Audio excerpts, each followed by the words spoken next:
tienen adecuación, lo vamos a contemplar. ¿Tá? En tu caso, ¿Cuánto Diego, más vi tu tiempo, mensaje, es uno de los que profesora? tengo pendientes para responder. Entre hoy y mañana les voy a responder a todos los mensajitos que me quedaron pendientes por ahí que no llega respuesta. Pero si ya me pasaste por correo la resolución o el informe de la UAP, En, genial, en sí, sumamos. casi siempre la UAN como que se comunica con la cátedra y la cátedra me dice, Sí, che, es mira que me... correcto. Pero no pasó o sea, con contratos no pasó. Y me preocupaba. Para el primer parcial no va a No, haber no, no, problema, pero más que nada la adecuación no es hay para el problema. segundo. No hay problema, no hay problema. Nosotros eso siempre lo contemplamos, tanto en el primero como en el segundo parcial, siempre contemplamos las adecuaciones. Usualmente lo que hacemos es extender el tiempo digamos, de realización del parcial.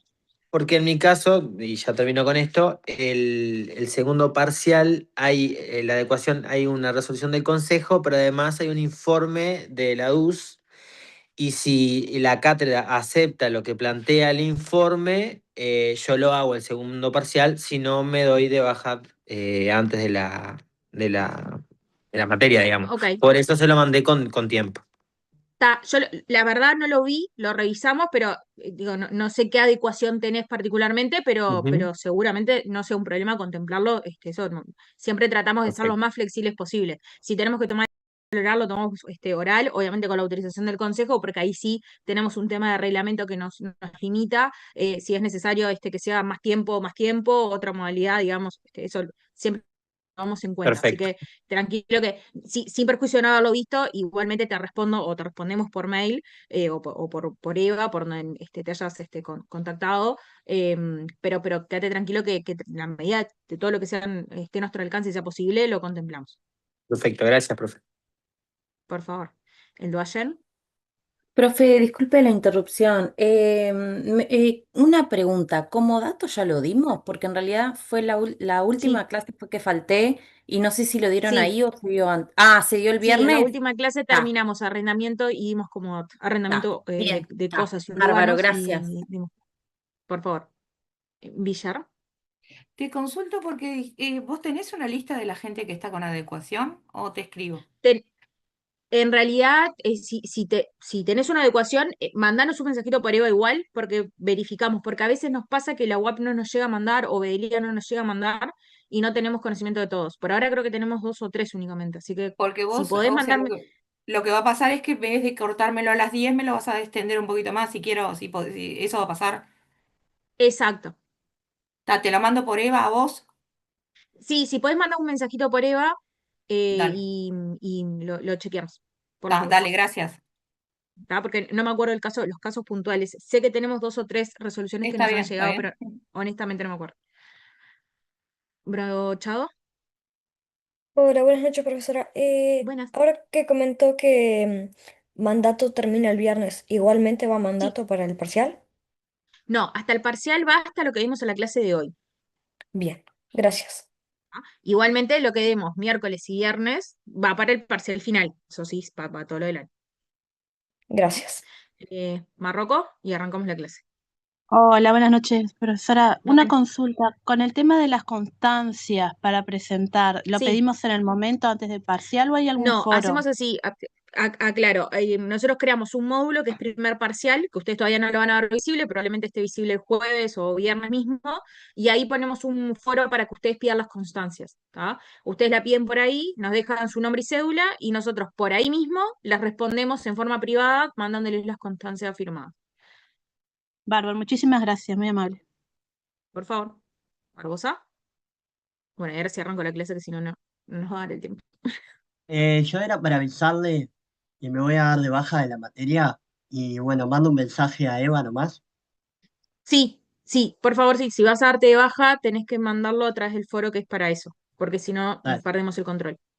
dale, buenísimo. Nos vemos en febrero. Bueno, espero que no haya sido por la cátedra, que haya sido por otras razones. No, no, por otras razones en realidad. Bueno, y espero que no sea nada grave, que todo tenga... Bueno, ahí ven, ¿no? Sí, Bueno, la clase de chiquitito. hoy... Sí, perfecto. Ay, para que haya gramos. Ahí, perfecto. Ahí lo ven bien. Maravilloso. Excelente. Ahora esperen porque yo los voy a agrandar a ustedes para ver más gente, porque ya les dije que es horrible dar clase viendo la nada. Entonces prefiero no leer la PPT, pero verlos a ustedes y sentirme acompañada. Bueno, la clase de hoy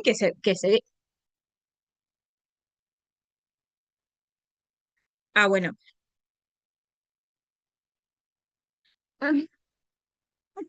Alguna vez, debo confesar, me ha pasado que por mala conexión he tenido que dar clases sin cámara y es horrible también. Así que hoy van a tener que.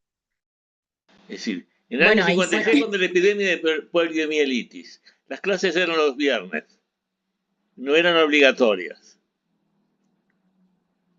Por Radio Sarandí. ¿Qué historia, Brum? Bueno, arrancamos. Les decía, la clase de hoy debe. A ver si. ¿Ustedes ahí siguen viendo la pantalla completa? Sí. Ah, excelente. Está, descubrí. Perfecto.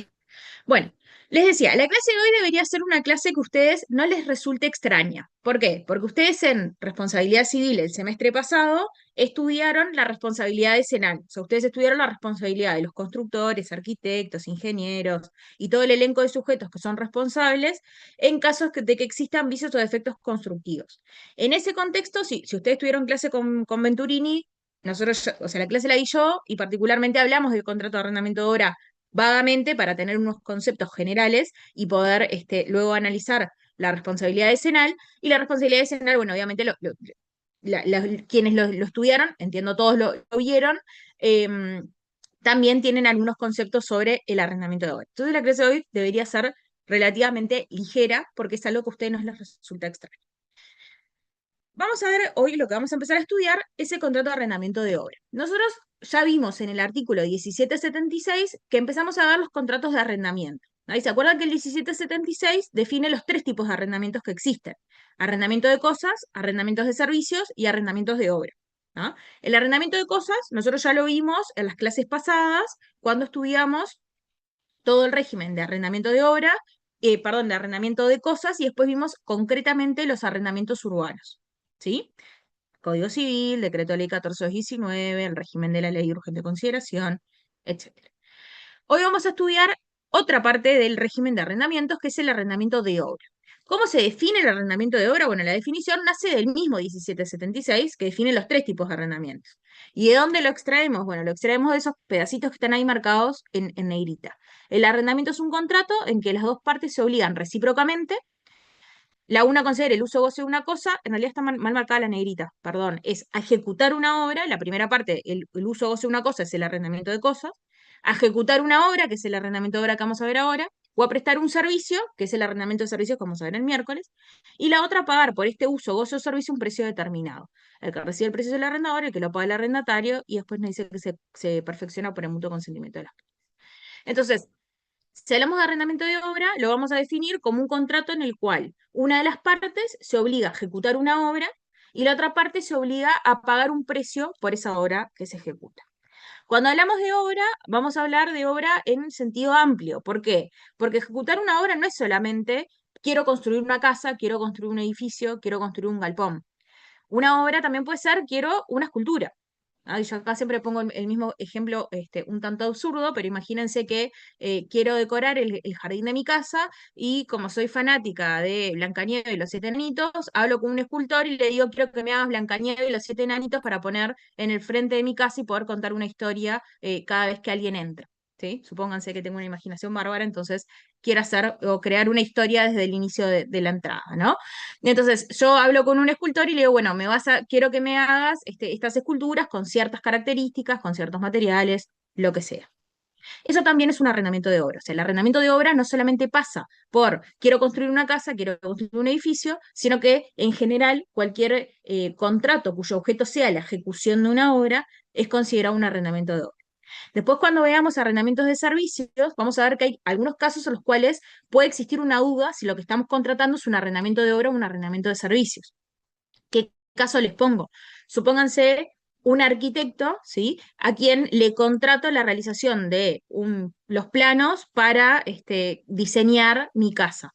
¿sí? Solamente, o sea, el arquitecto no va a ejecutar la obra, lo que va a hacer es el diseño de la casa con los planos correspondientes. Bueno, ¿eso es un arrendamiento de obra o es un arrendamiento de servicios? ¿Qué le estoy contratando en ese caso? ¿Ah? Y eso después Servicio. va a repercutir en el tipo de obligaciones que asume cada una de las partes. Sería servicio Entonces, ese, ¿verdad? bueno, en realidad depende en qué términos se haya pactado, porque si yo lo que le Ah, encargo al arquitecto es que me haga los planos para diseñar la casa, por ejemplo, con determinadas características que yo le indique, bueno, ahí es un arrendamiento de obra, o sea, solamente se obliga a ejecutar esa obra en concreto, ¿sí? O sea, a realizar esos planos o a realizar el diseño de una edificación. No necesariamente tiene por qué ser un arrendamiento de servicios, ¿tá? Entonces, eso depende de las características como esté planteado. Entonces, arrendamiento de obra, una parte se obliga a ejecutar una obra, la otra se obliga a pagar un precio, y esto está regulado en los artículos 1840 a 1855 del Código Civil, que son los artículos que vamos a ver a continuación. Por ahí les dejaba como un esquemita diciendo, bueno, en realidad si uno lo viera, tendría desde lo macro el contrato de arrendamiento, lo más genérico, dentro de ello tendríamos el arrendamiento de obra específicamente, ¿sí? Y dentro del arrendamiento de obra, como si se quiere una suerte de subtipo, podemos encontrar el contrato de construcción. ¿Por qué un subtipo? O sea, el contrato de construcción no deja de ser un arrendamiento de obra.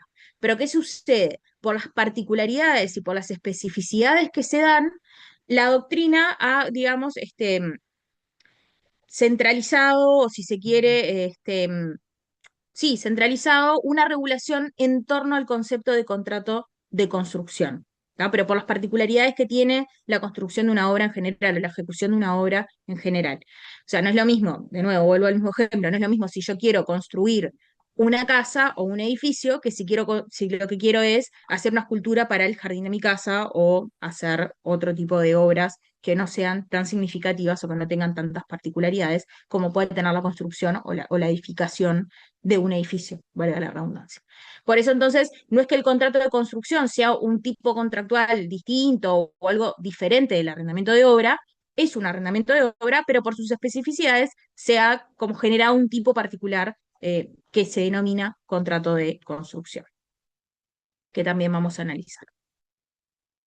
Entonces, dentro de la caracterización del contrato del arrendamiento de obra, vamos a tener que el arrendamiento de obra es un contrato bilateral. ¿Por qué es bilateral? Las dos partes. Ahí es oneroso. Ahí está, ahí García. A decir porque hay una equivalencia objetiva. Porque hay una, pero la equivalencia a qué en realidad se hace referencia.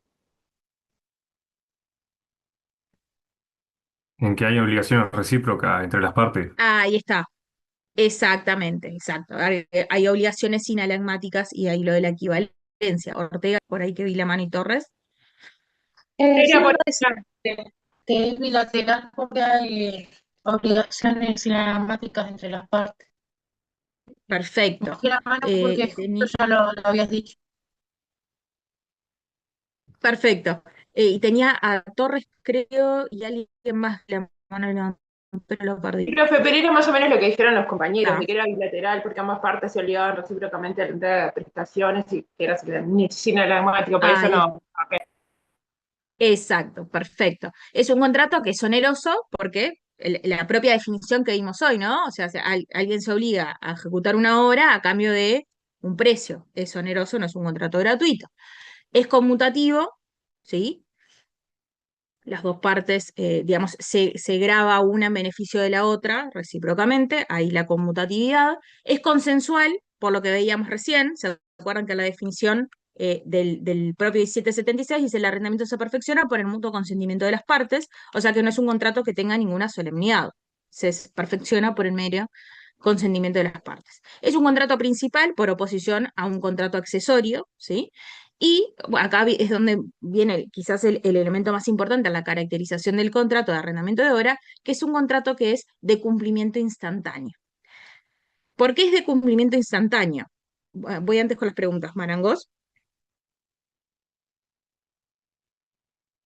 Profe, te iba a decir eso, que era de cumplimiento instantáneo porque se entrega en un único acto al finalizar la obra y de ejecución continuada porque se hace en un periodo de tiempo. Ahí va, perfecto. Álvarez.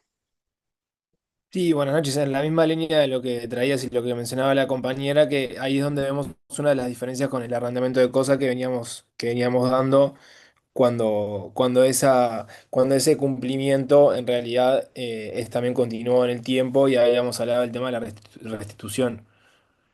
Exactamente. Entonces, acá en este caso, como bien dicen ambos compañeros, y digamos, aunando los dos conceptos, es un contrato que es de cumplimiento instantáneo. ¿Por qué? Porque el deudor va a cumplir en un único momento, que es cuando entrega la obra.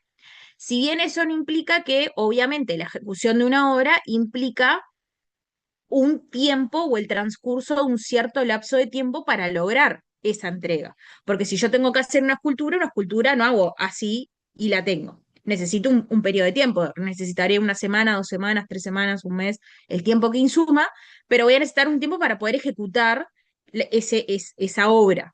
Pero cuando cumple el deudor, cuando entrega la obra a quien cometió o a quien solicitó o encargó esa obra. Por eso es de cumplimiento instantáneo y esto es fundamental, sobre todo cuando empecemos a analizar el contrato de construcción en sí mismo, vamos a ver que es fundamental entender que se trata de un contrato de cumplimiento instantáneo. También, como decía el compañero Álvarez, esto repercute, a diferencia de lo que sucedía en el arrendamiento de cosas, que es un contrato que es de cumplimiento continuado. ¿Por qué? Porque el interés del acreedor se satisface a medida que transcurre el tiempo y se va ejecutando el contrato. Eso tiene repercusión en los efectos que tiene la resolución del contrato. Porque en este caso vamos a hablar de resolución en el arrendamiento de obra, vamos a hablar de resolución y no de rescisión, y los efectos son para atrás. ¿Se acuerdan aquello del ex nunc o ex tunc? Bueno, acá es ex tunc. ¿Por qué? Porque hay repristinación. ¿Sí? O sea, las cosas vuelven hacia atrás. Si se pagó el precio, se quedó, se ejecutó la obra y que deshacerla. ¿Sí? Después vemos qué repercusiones tiene eso, cómo en los hechos se materializa eso. Pero sí es importante tener claro desde ya que en el arrendamiento de obra es un contrato que es de cumplimiento instantáneo. Por más que se ejecute en el tiempo, por más que necesite un periodo de tiempo para poder ejecutarse, es de cumplimiento instantáneo. Cumple el deudor cuando entrega la obra que se le encargó, no mientras va a ejecutar. Jersey, Buenas noches, profe, ¿cómo le va? bueno, ¿Podemos decir entonces que la diferencia que tiene con el contrato de arrendamiento de cosas es que este es de ejecución continuada pero cumplimiento instantáneo y el arrendamiento de cosas teníamos ejecución continuada y cumplimiento continuado? continuado. Es correcto. Sí, Perfecto, en la caracterización esa es una diferencia. perfecto, gracias. Por favor. Ahí yo, más que ejecución continuada, optaría por el término ejecución diferida, o sea, diferida en el tiempo, ¿no? Entre que se encarga la obra y se termina entregando, se cumple, hay un diferimiento en el tiempo. Es simplemente para no confundir con ejecución continuada con cumplimiento continuado, porque Claro, porque en puede realidad generar la ahí. naturaleza de la ejecución es diferente, sí. Exacto. ¿El Duayen? Sí, profe, usted habló de que repercutía bueno, no sé qué, que no pude anotar, y después habló de la repristinación. Eso en caso de que exista el incumplimiento. Exacto. La diferencia, pero esto aplica a todos los contratos de, tanto los de, o sea, cualquier contrato que sea de cumplimiento instantáneo o de cumplimiento continuado, la principal diferencia o la relevancia de esa clasificación está dada por los efectos de la terminación del contrato. Cuando yo tengo un contrato que es de cumplimiento instantáneo y el contrato se resuelve, hay repristinación, las cosas vuelven a su estado original. En cambio, cuando tengo un contrato que es de cumplimiento continuado, cuando se rescinde el contrato, porque ahí ya no hablamos de resolución, hablamos de rescisión, o sea, termina el contrato, los efectos son siempre hacia adelante, nunca hacia atrás. Por eso el efecto es ex Ah, o nunc, sea que en el, mientras que en el cumplimiento continuado es hacia adelante. exacto. Porque vos no podés repristinar, porque vuelvo al ejemplo del arrendamiento de cosas. Suponete que estás alquilando una casa y el Claro, contrato se rescinde. Vos no podés devolver el uso y goce de la cosa. claro. Entonces el efecto siempre es para adelante. Eso aplica a todos los contratos, a la clasificación en general del contrato de cumplimiento instantáneo o de cumplimiento continuado. No, no es una particularidad de este contrato, pero sí es como importante determinar o visualizar que cuando hablamos del arrendamiento de obra es un contrato que es de cumplimiento instantáneo. Cumple el deudor cuando entrega la obra. ¿Sí? Acá les hice como un resumencito porque si ustedes leen la bibliografía que tienen disponible, van a ver que a las partes del contrato se les llama de diferentes maneras.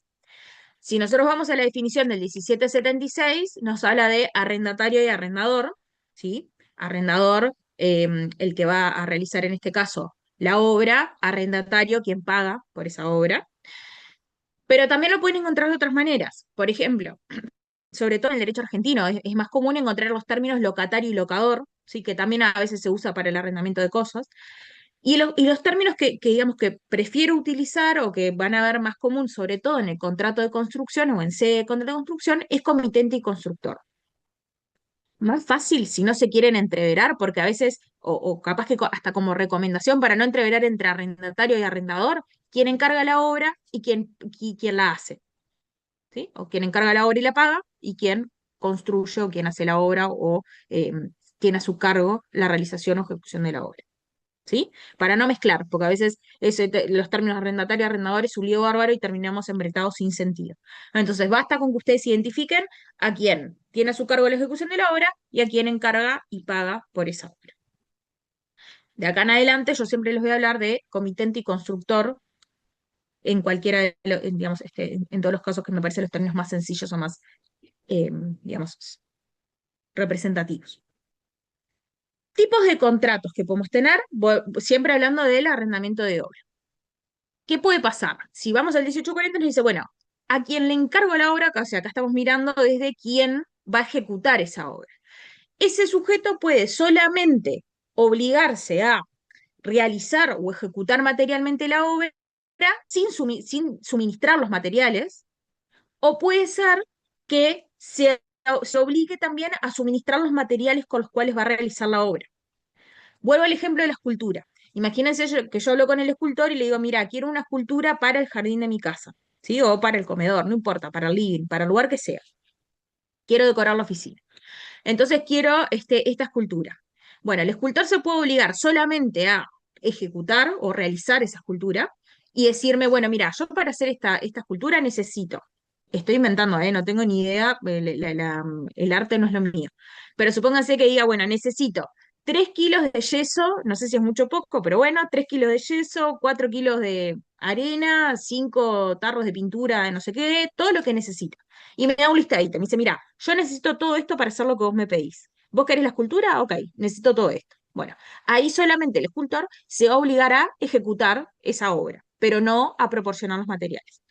O puede pasar que el escultor diga, bueno, yo además de realizar la obra, me encargo de suministrarme yo mismo o de poner los materiales, ¿sí? Entonces ahí es el escultor que me dice, perfecto, querés esta escultura, la escultura te sale tanto, pero yo pongo todos los materiales, vos te olvidás, ¿sí? Entonces va a ser el escultor el que vaya a comprar el yeso, la pintura, no sé, la cascola, lo que sea que necesite para ejecutar esa obra.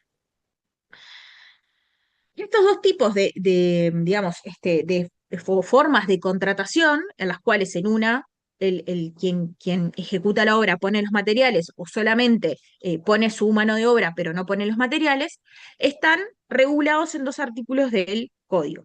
En el 1841 tenemos lo que se denomina o se conoce como obra por administración. ¿Cuál es este caso? Es el primer caso, es el caso en el cual solamente se obliga el sujeto a ejecutar la obra, pero no suministra los materiales o no pone los materiales que los va a poner, obviamente, quien encargó la obra. El caso que les decía, me da la listita de los insumos o las materias primas que yo necesito para poder realizar la obra. ¿En qué tiene relevancia o cuál es la principal relevancia de si el contrato es una obra por administración o no? En los riesgos.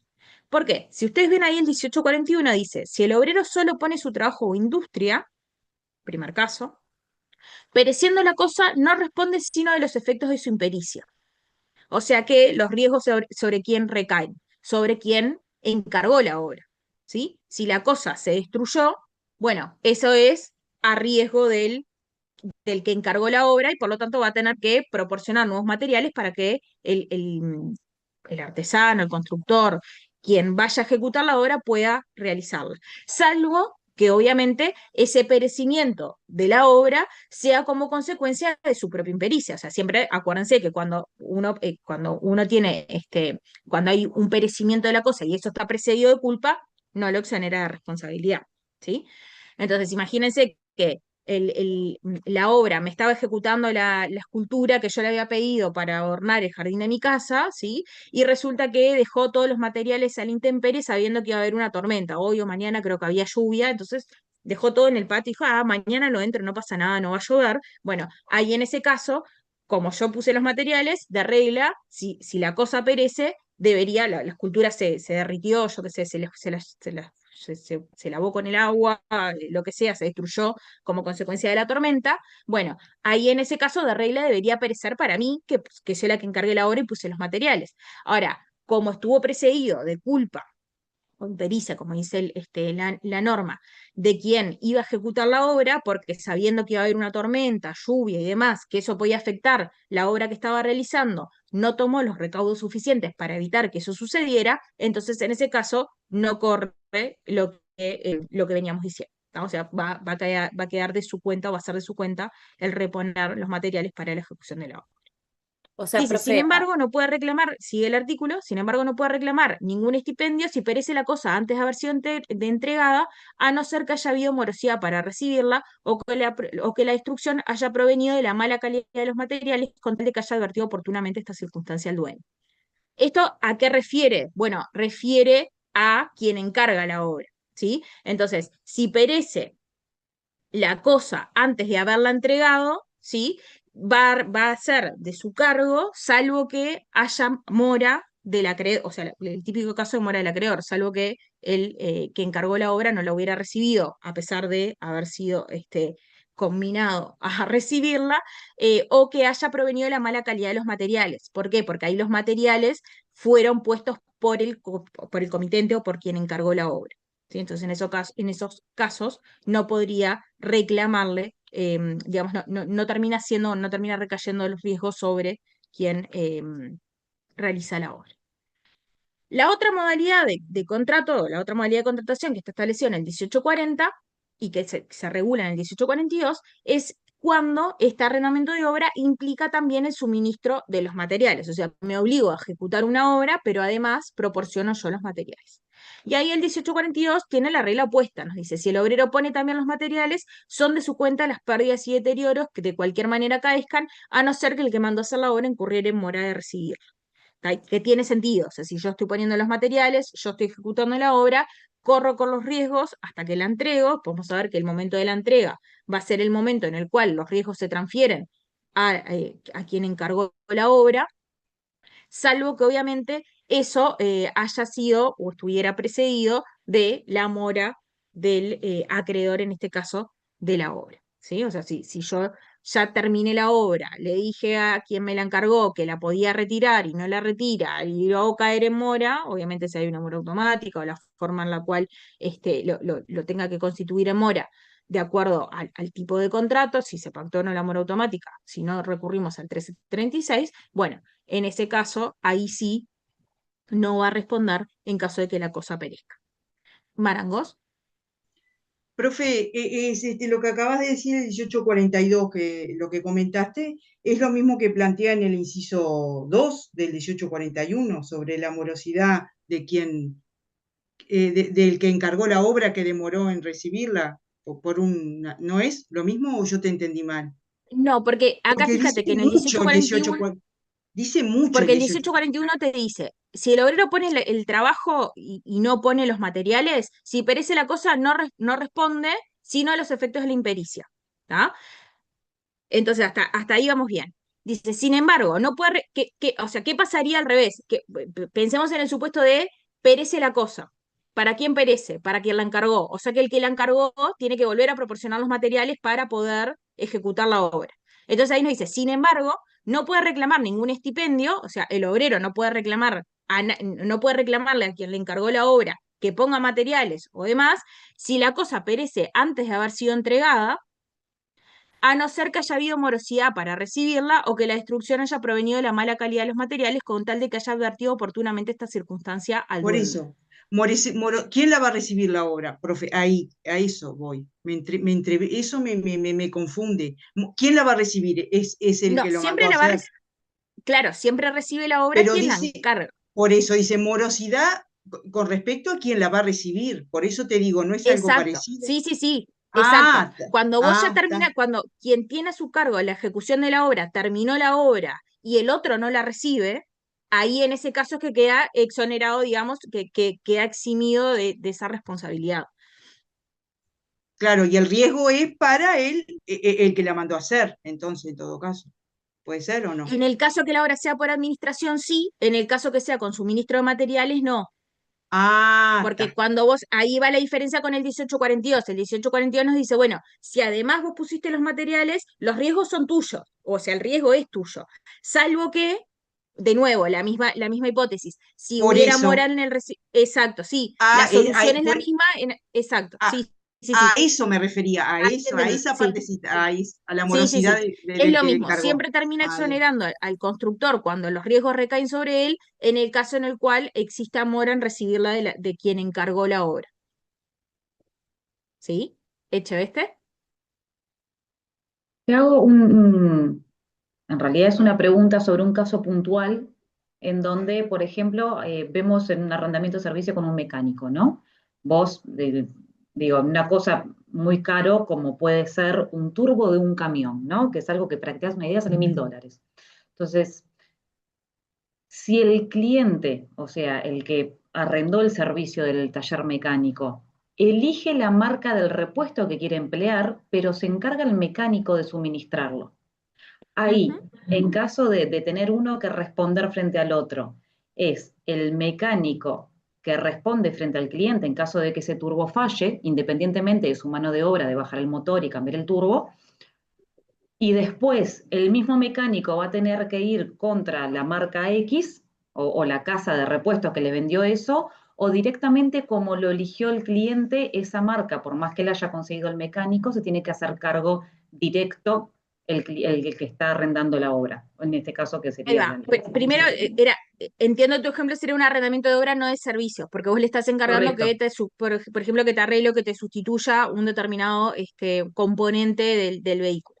Ahí depende correcto. en realidad cómo esté estipulado. ¿Por qué? Porque vos podrías pasar que el mecánico esté actuando por cuenta y orden del propietario o de quien te trae el vehículo a reparar, y en ese caso, en realidad, los materiales los estaría suministrando quien encarga la obra, o sea, el dueño del auto, o si en realidad simplemente, o sea, yo suministro, el mecánico se obliga a suministrar los materiales y le da la opción al cliente de elegir, bueno, yo quiero no sé, prefiero este tipo de material, pero lo suministro yo. No los está comprando el dueño, sino que es el tallerista en ese caso el que se está obligando en definitiva a comprar ese repuesto y realizar luego la obra correspondiente. Por eso también Efectivo. un poco enganchado con esa pregunta es, en estos casos donde se suministra los materiales, cuando es el que está encargado de realizar la obra, además suministra los materiales, si en realidad acá no estaríamos frente a un contrato mixto o un contrato complejo. ¿Ustedes se acuerdan los contratos mixtos cuando los vieron en clasificación de contratos en sede de obligaciones? ¿Se acuerdan que los contratos mixtos son aquellos contratos que tienen prestaciones que son típicas de distintos contratos y ninguno de ellos, digamos, o todas ellas terminan siendo obligaciones significativas o principales? Entonces, por ejemplo, acá lo que se cuestiona en realidad es, bueno, si yo además del arrendamiento de obra no tengo una compraventa. ¿Por qué? Porque yo compro los materiales y en definitiva te los estoy vendiendo incorporados en el precio del arrendamiento de obra. ¿Me explicó? Entonces ahí hay un cuestionamiento o hay un desarrollo. La verdad que en jurisprudencia no lo he visto sí en discusiones doctrinarias, si acá en realidad no hay un contrato mixto. ¿Eso en qué podría repercutir, por ejemplo? En que si mañana, suponete, el motor que le sustituyó en el camión fallara, si además de la responsabilidad por el arrendamiento de obra, no podría accionar, por ejemplo, por un saneamiento por vicios ocultos porque era una compraventa también. ¿Me explico? Porque no solo te obligás a ejecutar la obra, sino que además te obligás a dar los materiales necesarios para ellos. Típicamente sería una compraventa en este ejemplo. Y entonces, Y entonces depende lo que se haya acordado. Por eso, si vos lo haces por cuenta y orden del dueño, ahí en ese caso el que está suministrando los materiales es el dueño y sería una obra por administración, un contrato de obra por administración. Ahora, si el tallerista los está comprando y poniendo los materiales más allá de la recomendación que le haya realizado o el pedido que le haya realizado el cliente, ahí entiendo que sería un contrato con suministro de materiales. Ok, gracias. Por favor. Martínez. Sí, profe, la lógica del 1842 sería que el constructor utilice materiales de calidad, ¿no? Porque si no iría por el 1841, que el Exacto. comitente ponga los materiales. Sí. Sí, a veces depende el tipo de obra y por qué uno le serviría hacer una obra por administración o una obra, digamos, ya con el suministro de materiales. Usualmente en el contrato de construcción, que es lo que vamos a ver después específicamente, se suele hacer contratos con suministro de materiales, porque sin perjuicio de que hay muchas obras también que son por administración, donde se compra todo por parte del propietario. Que ahí un poco es lo que te decía hoy, Cheveste, que pasa, por ejemplo, en los contratos de construcción, donde en las obras por administración, todas las facturas son todas emitidas a nombre de la compra de materiales, son emitidas a nombre del propietario, pero en realidad el que realiza la compra o el que ejecuta la compra, la ejecuta materialmente el constructor, pero es por cuenta y orden del propietario. Entonces no deja de ser un contrato por administración en ese caso. Por eso depende cómo se haya pactado, porque estrictamente a los contratos por administración, si uno ve en la práctica, vos dirás, sí, pero en realidad no es yo si encargo una obra por administración, suponete que quiero hacer un galpón en mi casa, yo no voy a la barraca a comprar los materiales, va a ir el constructor que contraté, pero ese constructor va a comprar materiales bajo o por mi cuenta y orden, digamos. O sea, siempre todo va a estar emitido, todas las facturas, todo a nombre mío, más allá de que materialmente lo ejecute él. Entonces depende un poco cómo se dé ese vínculo para poder determinar si estamos en un contrato que sea por administración o con suministro de materiales. Luzardo. Buenas noches. Profesora, para hacer caer el mora al comitente, la misma forma del Código Civil, la misma. Sí, sí. 1336 y el telegrama en el caso de la ley. O sea, agregado por la ley. ¿El Duayen? Profe, ¿me puede explicar de vuelta lo del contrato mixto o complejo que no me quedó medio... Sí, ¿qué pasa? Los contratos mixtos son aquellos contratos que tienen, digamos, obligaciones que son típicas, digamos, de distintos tipos contractuales, valga la redundancia, ¿no? Entonces, ¿qué pasa? Todas las obligaciones son igual, si se quiere, de importantes, y uno no podría decir, bueno, esto es un contrato que solamente encuadra en un arrendamiento de obra. ¿Por qué acá se podría decir o se podría sostener que cuando se suministran los materiales es un contrato mixto? Porque el constructor no solo se obliga a ejecutar la obra, que es digamos, la obligación típica del arrendamiento de obra, sino que además se obliga a comprar los materiales y en cierta manera vendérmelos a mí, comitente, o a quien encarga la obra, para que pueda ejecutar de nuevo. Yo la obra parece un tanto loco, ¿no? Porque uno dice, bueno, te vendo los materiales para que vos lo ejecutes, ¿no? Pero sí, en definitiva, termina siendo eso. O sea, yo le estoy vendiendo los materiales que va a utilizar o que voy a utilizar al comitente para que me los suministre justamente o para autosuministrármelos y poder realizar la obra. Por eso es que, ya te digo, la discusión yo no la he visto en jurisprudencia, sí la he visto a nivel doctrinario, de si acá no habría un contrato mixto. Profe, y en el caso de que, Pasa, como explicó recién, de sí. que si la persona va, el constructor va a la barraca y compra en nombre de fulano de tal, en ese caso, ¿cómo? ¿No sería un contrato mixto? No, o sea, ahí iría por un contrato por administración. Es una obra por Ahí va. administración, no es un contrato con Ujú. suministro de materiales. Bien. Sánchez. Profesora, quizás es un poco redundante, pero con lo anterior, en el 1841, por su profesión, los materiales suministrados, si son de mala calidad, es como su carga detectarlo y avisar al dueño para posteriormente, Exacto, si sale mal, poder cobrar, ¿no? ¿Está bien? exacto, Perfecto, perfecto, exacto. gracias. Sí. Después vamos a ver que ese tema de la calidad de los materiales repercute de nuevo en la responsabilidad decenal, que usted ya lo conocen, digo. Pero en definitiva sí hay un. Exacto, sí, sí, exacto. Ahora, eso lo vamos a ver un poquito más adelante. O sea, lo vamos a repasar en realidad porque ustedes ya lo saben. Ferreira. Profe, por ejemplo, cuando se hace la construcción en forma parcial, ahí se reclaman los daños y perjuicios de lo que quedó por hacer. ¿Cómo es el mecanismo? ¿También se constituye mora? ¿Lo mismo del Código Civil o cambia algo, profe? No, o sea, ahí, nos fuimos del 1841 y 1842, nos fuimos a un caso de incumplimiento del contrato, tenías que ejecutar, por ejemplo, no sé, tenías que construir una casa y construiste la mitad y la abandonaste. Bueno, ahí lo que hay es un supuesto de incumplimiento contractual, porque me tenías que entregar la obra en determinado plazo, no me la entregaste y rige las mismas reglas del Código Civil. O sea, las reglas de la responsabilidad que ya vimos. Donde sí tenemos Gracias, una profe. regulación particular es en sede de cuando construís y esa construcción tiene vicios o defectos. O sea, cuando hay una entrega de una obra que tiene vicios o defectos, ahí sí tenemos una regulación especial que estaba por el 1844. Después vamos a ver también el 1848, que tiene alguna particularidad también en sede de responsabilidad, pero si vos te obligaste a construir una casa en 6 meses o en 12 meses, llega el mes 12 y no lo construiste, bueno, ahí rige las mismas reglas en materia de responsabilidad civil, o sea, perdón, de responsabilidad civil, nos vamos al 1431. Constitución en mora, o si no tenés la mora automática pactada en el contrato y demás. ¿Sí? Opciones, resolución o ejecución forzada. ¿Sí?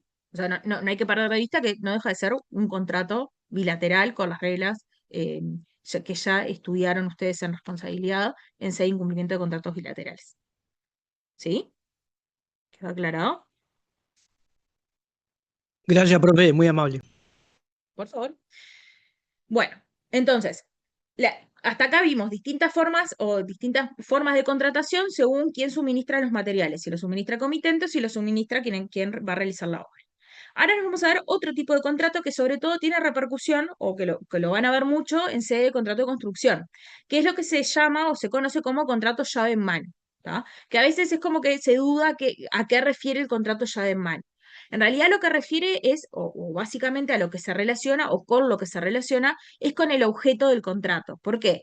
Porque acá, en este caso, en el contrato llave en mano, no basta con que el constructor o a quien se le haya encargado la obra entregue la obra con las condiciones cumpliendo con las características que se le encargó, sino que además tiene un plus, ¿cuál es? Que esa obra debe ser apta para el uso o debe estar lista para ser usada, y el concepto de llave en mano viene o el sentido que tiene el llave en mano es, si yo encargo la construcción de una casa llave en mano, yo lo que quiero es que cuando se cumpla el plazo, venga el constructor, agarre la llave, me la dé y yo pueda abrir la puerta, entrar y quedarme en mi casa sin tener que hacer más nada.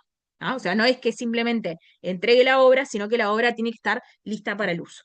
A veces los contratos llave en mano se ven más, por ejemplo, son frecuentes, o sea, son comunes, pero por ejemplo puede cobrar real sentido o real importancia tener un contrato llave en mano en construcciones que tienen algún fin específico. Por ejemplo, si yo quiero construir un hospital, bueno, no es lo mismo que yo pida la construcción de un hospital, digamos, desde el punto de vista edilicio, a que sea un contrato llave en mano. ¿Por qué? Porque el llave en mano va a implicar que yo abra la puerta y esté todo pronto para que yo pueda, si tengo que operar a un paciente, lo opere, si tengo que internar a un paciente, lo interne, si tengo un consultorio, lo tenga en condiciones. No basta con que tenga la estructura o estructuralmente esté terminada la obra, sino que tiene ese plus adicional de que la obra tiene que estar lista para ser usada. O sea, basta que simplemente abra la puerta, entre y la pueda utilizar.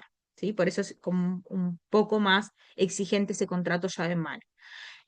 Ahí les señalé en alguna sentencia que se refiere al contrato llave en mano, y dice, la expresión llave en mano significa precisamente eso, que el propietario una vez terminada la obra simplemente recibe la llave. El constructor se ha comprometido a un resultado mayor y por lo tanto, aun cuando la obra esté completa, si no funciona total o parcialmente del modo que debiera, de acuerdo con lo pactado en el contrato establecido las normas aplicables, debe repararlo o rehacerlo. Eso es un poco más exigente que un simple contrato que no es llave en mano. Sastre. No, quería comentar brevemente que yo trabajo en una empresa que licita para UTE y lo que hizo esta empresa cuando recibió la licitación y el contrato fue justamente licitar por llave en mano. Lo que había que hacer es construir toda una central termoeléctrica que fue encargada por UTE. Esa central termoeléctrica había que construirla de cero, pero también tenía que estar toda la parte de operación y mantenimiento para que UTE simplemente entrara a la planta y pudiera empezar a funcionar y a producir la energía eléctrica. Dicho así, parece muy simple, pero en las distintas etapas de ejecución de la planta pasaron cosas, porque todo se veía estructuralmente bien, perfecto, Exacto. pero bueno, al momento de probar la turbina no enciende, al momento de probar una caldera no está en condiciones, falta una herramienta, falta una pieza que hay que traerla de otra parte del mundo, etcétera. Mil cosas para que realmente integralmente toda la planta de UTE después Funcional. funcionara con las condiciones que fueron Exacto. requeridas.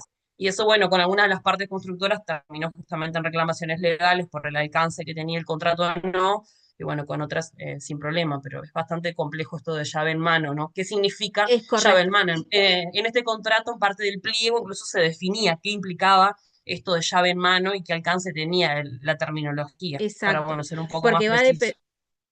Correcto, excelente el ejemplo, Diana, y te lo agradezco. Está bueno verlo en casos prácticos, porque la realidad es esa, que el llave en mano cobra real importancia dependiendo del destino que uno le quiera dar. En tu caso, una central eléctrica, un hospital, un frigorífico, y así con cada uno de los destinos, con mayor o menor complejidad, pero no basta con que tenga simplemente una estructura que esté hecha preciosa de acuerdo a los planos, sino que me tiene que ser funcional. De nada me sirve tener la central termoeléctrica si cuando voy a prender una turbina salta todo y no funciona. Entonces ahí hace la diferencia y repercute obviamente en lo que hablamos recién con Ferreira, repercute en el cumplimiento de la obligación asumida. Porque si yo estructuralmente está todo precioso, la central tiene todas las características que me dijeron, pero cuando prendo la turbina no funciona, no habré cumplido, porque yo me obligué a entregar esa obra en condiciones para funcionar. ¿Sí? O lista para su uso.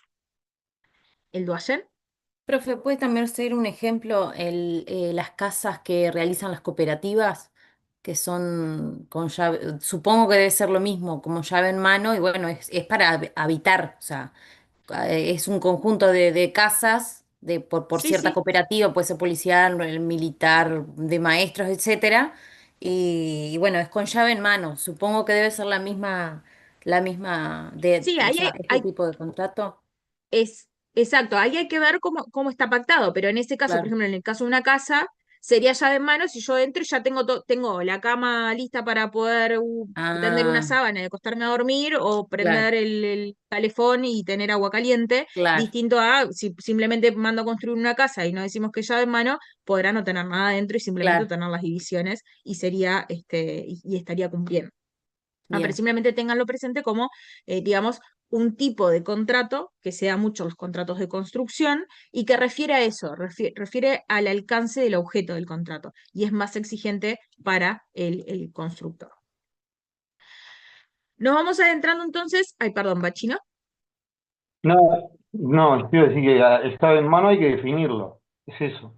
Sí, sí, claro. Sí, nunca se va a presumir que el contrato ya en mano. Siempre las partes lo tienen que pactar. Y eso puede resultar o expresamente o de los términos del contrato. O sea, no necesariamente debe decir ya en mano, pero usualmente sí se pone porque es un término que es, digamos, es coloquial, no, pero que ya tiene una definición, digamos, desde el punto de vista jurídico o que técnicamente se sabe a qué refiere el llave en mano, más técnico, no jurídico, pero igualmente si de los propios términos del contrato, si no dice llave en mano, pero de todo resulta que sí en definitiva lo es, aplicará también. Vamos a ver rápidamente las obligaciones que tiene cada una de las partes. Entonces, o sea, acá tenemos dos partes, ¿no? El que encarga la obra y el que la va a ejecutar. Comitente, o sea, por lo menos yo lo definí como comitente, como les decía hoy, es quien encarga la obra.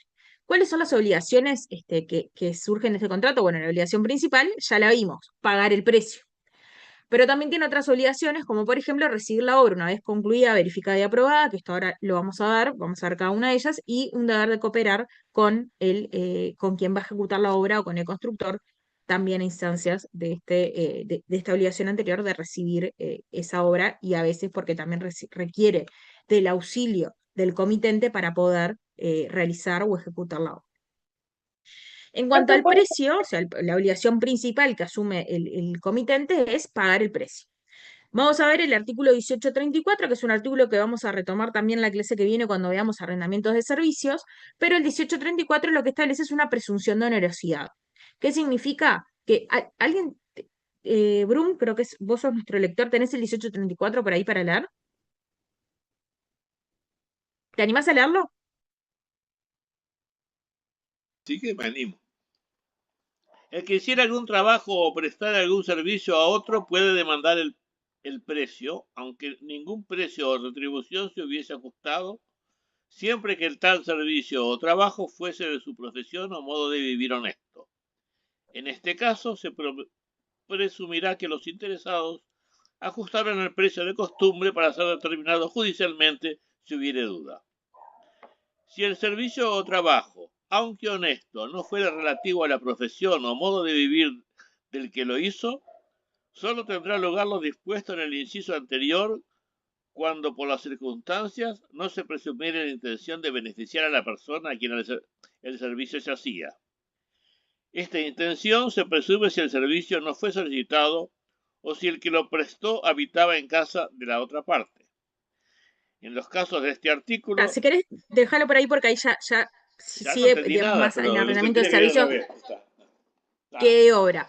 Pero de la primera parte lo que se desprende es esa presunción de onerosidad, por lo cual si nosotros no previmos en el contrato un precio, supónganse que yo fui al escultor y le dije, quiero hacer la escultura para el frente de mi casa, y nunca acordamos un precio. El escultor me dijo, bárbaro, yo te lo hago, mira este diseño, ¿te gusta? Sí, perfecto, bárbaro. Te lo entrego en 2 semanas. Y nunca acordamos un precio. Entonces, cuando yo vaya a buscar la escultura que voy a poner en el frente de mi casa, el señor escultor me va a decir, divina la escultura me quedó, pero pagame.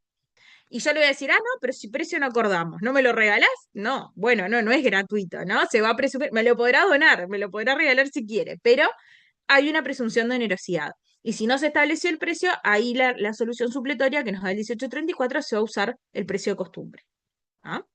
Entonces, digamos, siempre tengan en cuenta esa presunción de onerosidad que rige en este contrato y que después vamos a retomar, que vamos a ver que también se va o se da en sede de arrendamiento de servicios.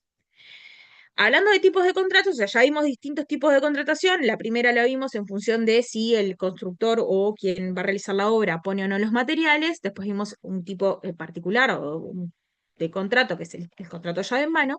Ahora vamos a ver distintas formas o distintos tipos de contrato de acuerdo a la forma en la cual se va a fijar el precio, ¿sí?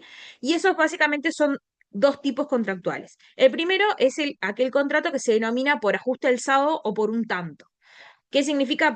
La forma por lo menos más clara para mí de acordarme cuando lo estudiaba era, bueno, por un tanto, o sea, es un precio fijo establecido y que no se va a mover, que es invariable, ¿sí? Entonces, por ejemplo, bueno, quiero la escultura sale 10.000 pesos, ¿sí?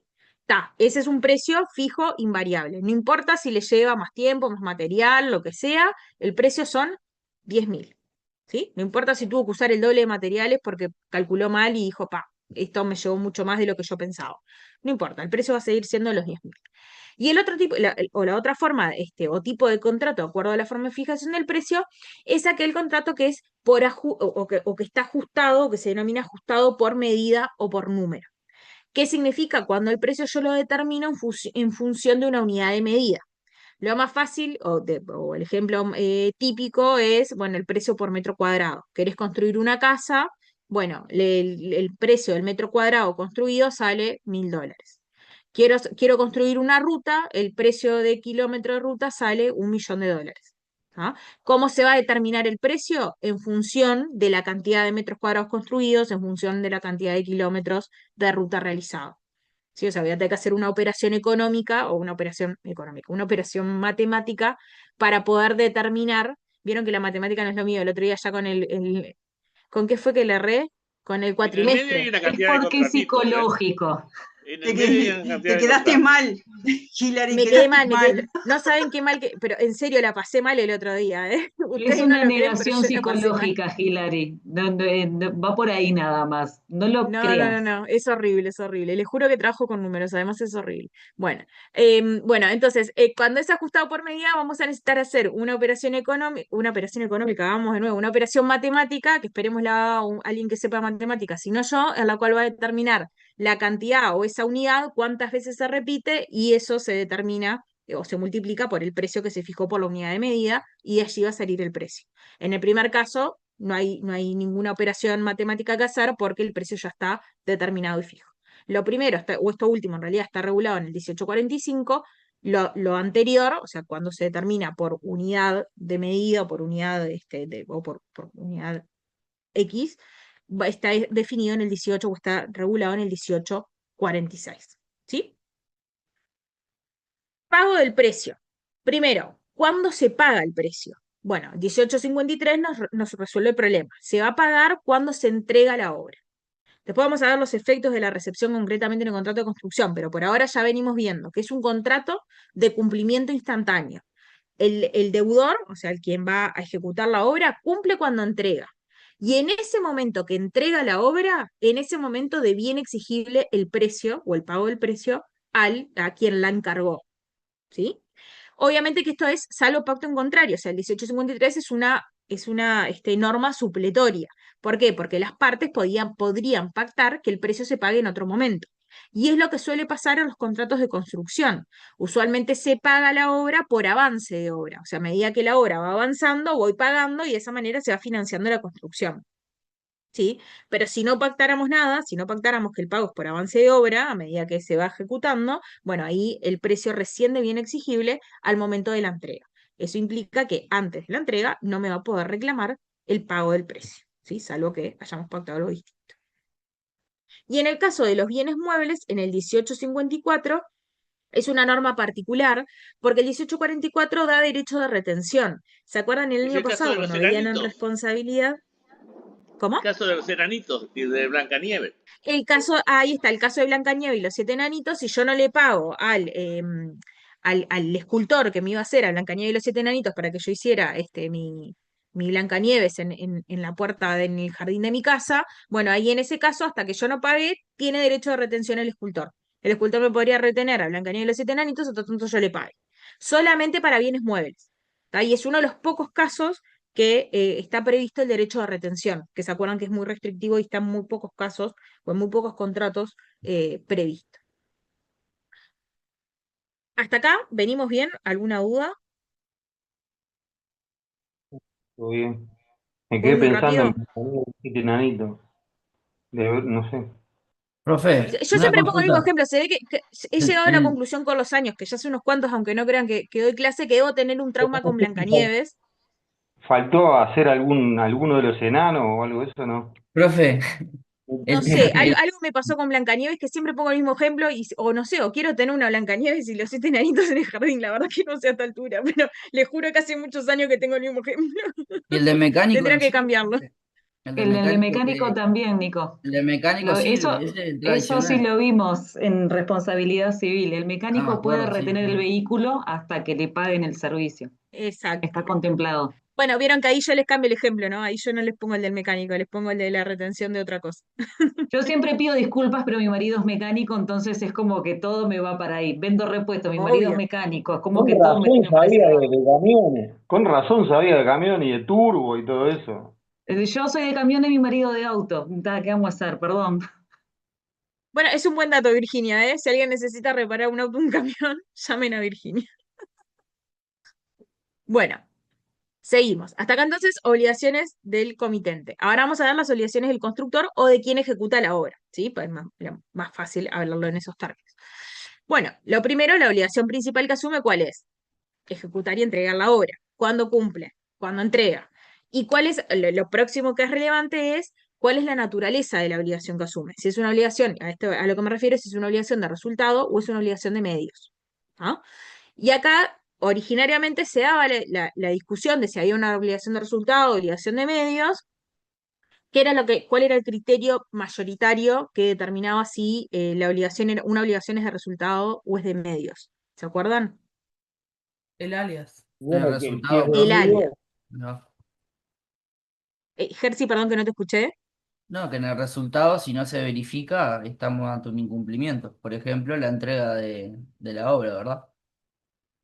Exacto, exacto. Ahí aunando lo que decían Rocha y Gersi, es correcto. El criterio, digamos, mayoritario para determinar si una obligación es de medios o es de resultado, es el alia. O sea, si existe una mayor incertidumbre respecto del cumplimiento de la obligación o de la obtención del resultado, la obligación va a ser de medios, si es menor o si es bajo, va a ser una obligación de resultado.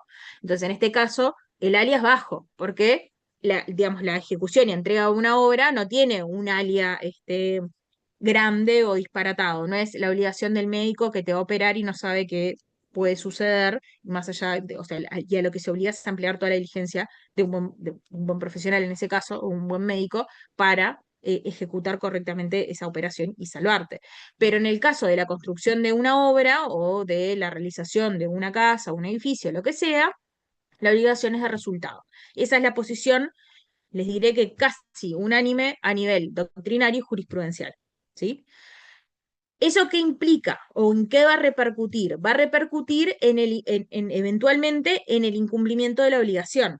¿Por qué? Porque nosotros no vamos a analizar la conducta del constructor o de quien ejecutó la obra para saber si cumplió o no cumplió con entregarme la obra en el plazo previsto, sino que lo que vamos a ver es si la obra se entregó o no en el plazo que se estipuló.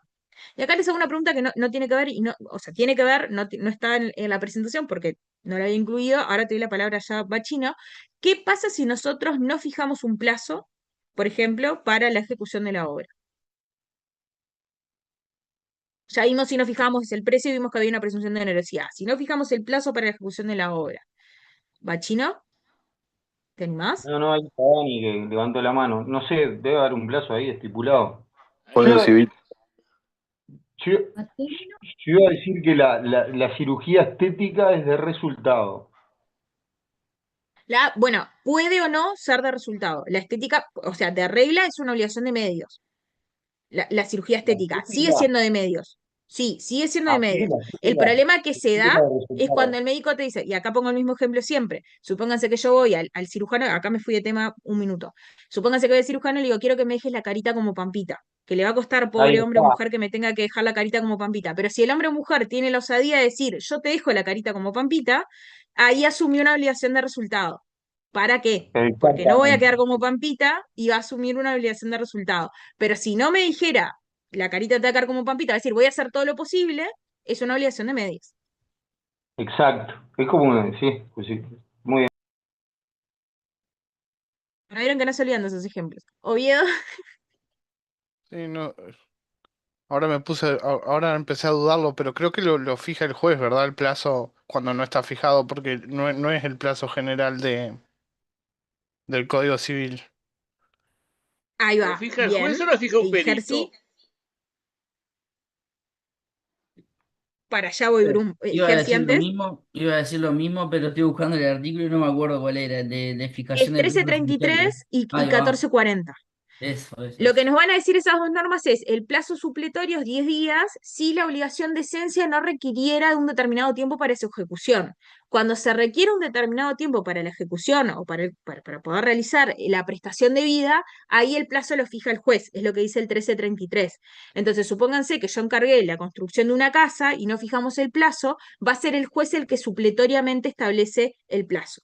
Ahí, Brumo, un poco en respuesta a tu consulta, es probable que el juez se base en una pericia para poder decir, bueno, cuál es el tiempo normal que lleva la construcción de una casa, un edificio o lo que sea. Te digo porque soy hijo de ingeniero. Me Aburrido parece, a pasar entonces obra. nos vas a aportar en la parte siguiente, nos vas a aportar un montón. Voy con las preguntas, Braulio. A mí me quedó una duda que ahora Sí. está bueno porque lo están retomando. Dijo que si no tenía precio, igual valía. ¿Eso no sería un elemento esencial del contrato? No, porque ahí, primero, o sea, dentro de los elementos esenciales del contrato, te acordás que vos solamente tenés los elementos de validez del contrato, digamos. Elementos esenciales, vos vas a tener consentimiento, objeto, causa, no sé, consentimiento, objeto, causa, me está faltando uno. Consentimiento, objeto, causa, Legitimación. Legitimación. no. Profe, la solemnidad que está Se me bloqueó el cerebro. complemento para algunos casos. Capacidad. Capacidad, perfecto. Me estaba faltando algo, se me taró el cerebro. Capacidad, objeto, causa y consentimiento. Sepan entender.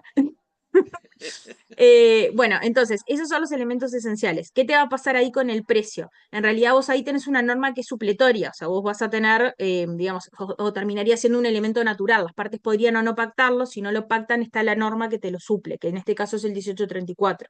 Si no pactas el precio, se va a fijar el precio de costumbre. Lo mismo te pasa con el plazo. Si vos, bueno, en el caso, bueno, sí, ahí tenés el plazo donde, en el cual, si vos no fijaste nada, 1333, la norma te lo suple. ¿Sí? Perfecto. Bien, me gustan estas mezclas con obligaciones. Bien, me gusta que vayan enganchando las materias. Cito ¿Tenía el alguna otra mano? 1340, ¿Cómo? el 1340, ¿por qué lo citó? 1440.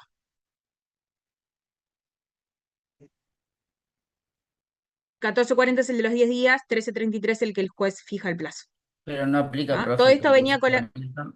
porque es imposible que en 10 días te vayan a cumplir, ¿no?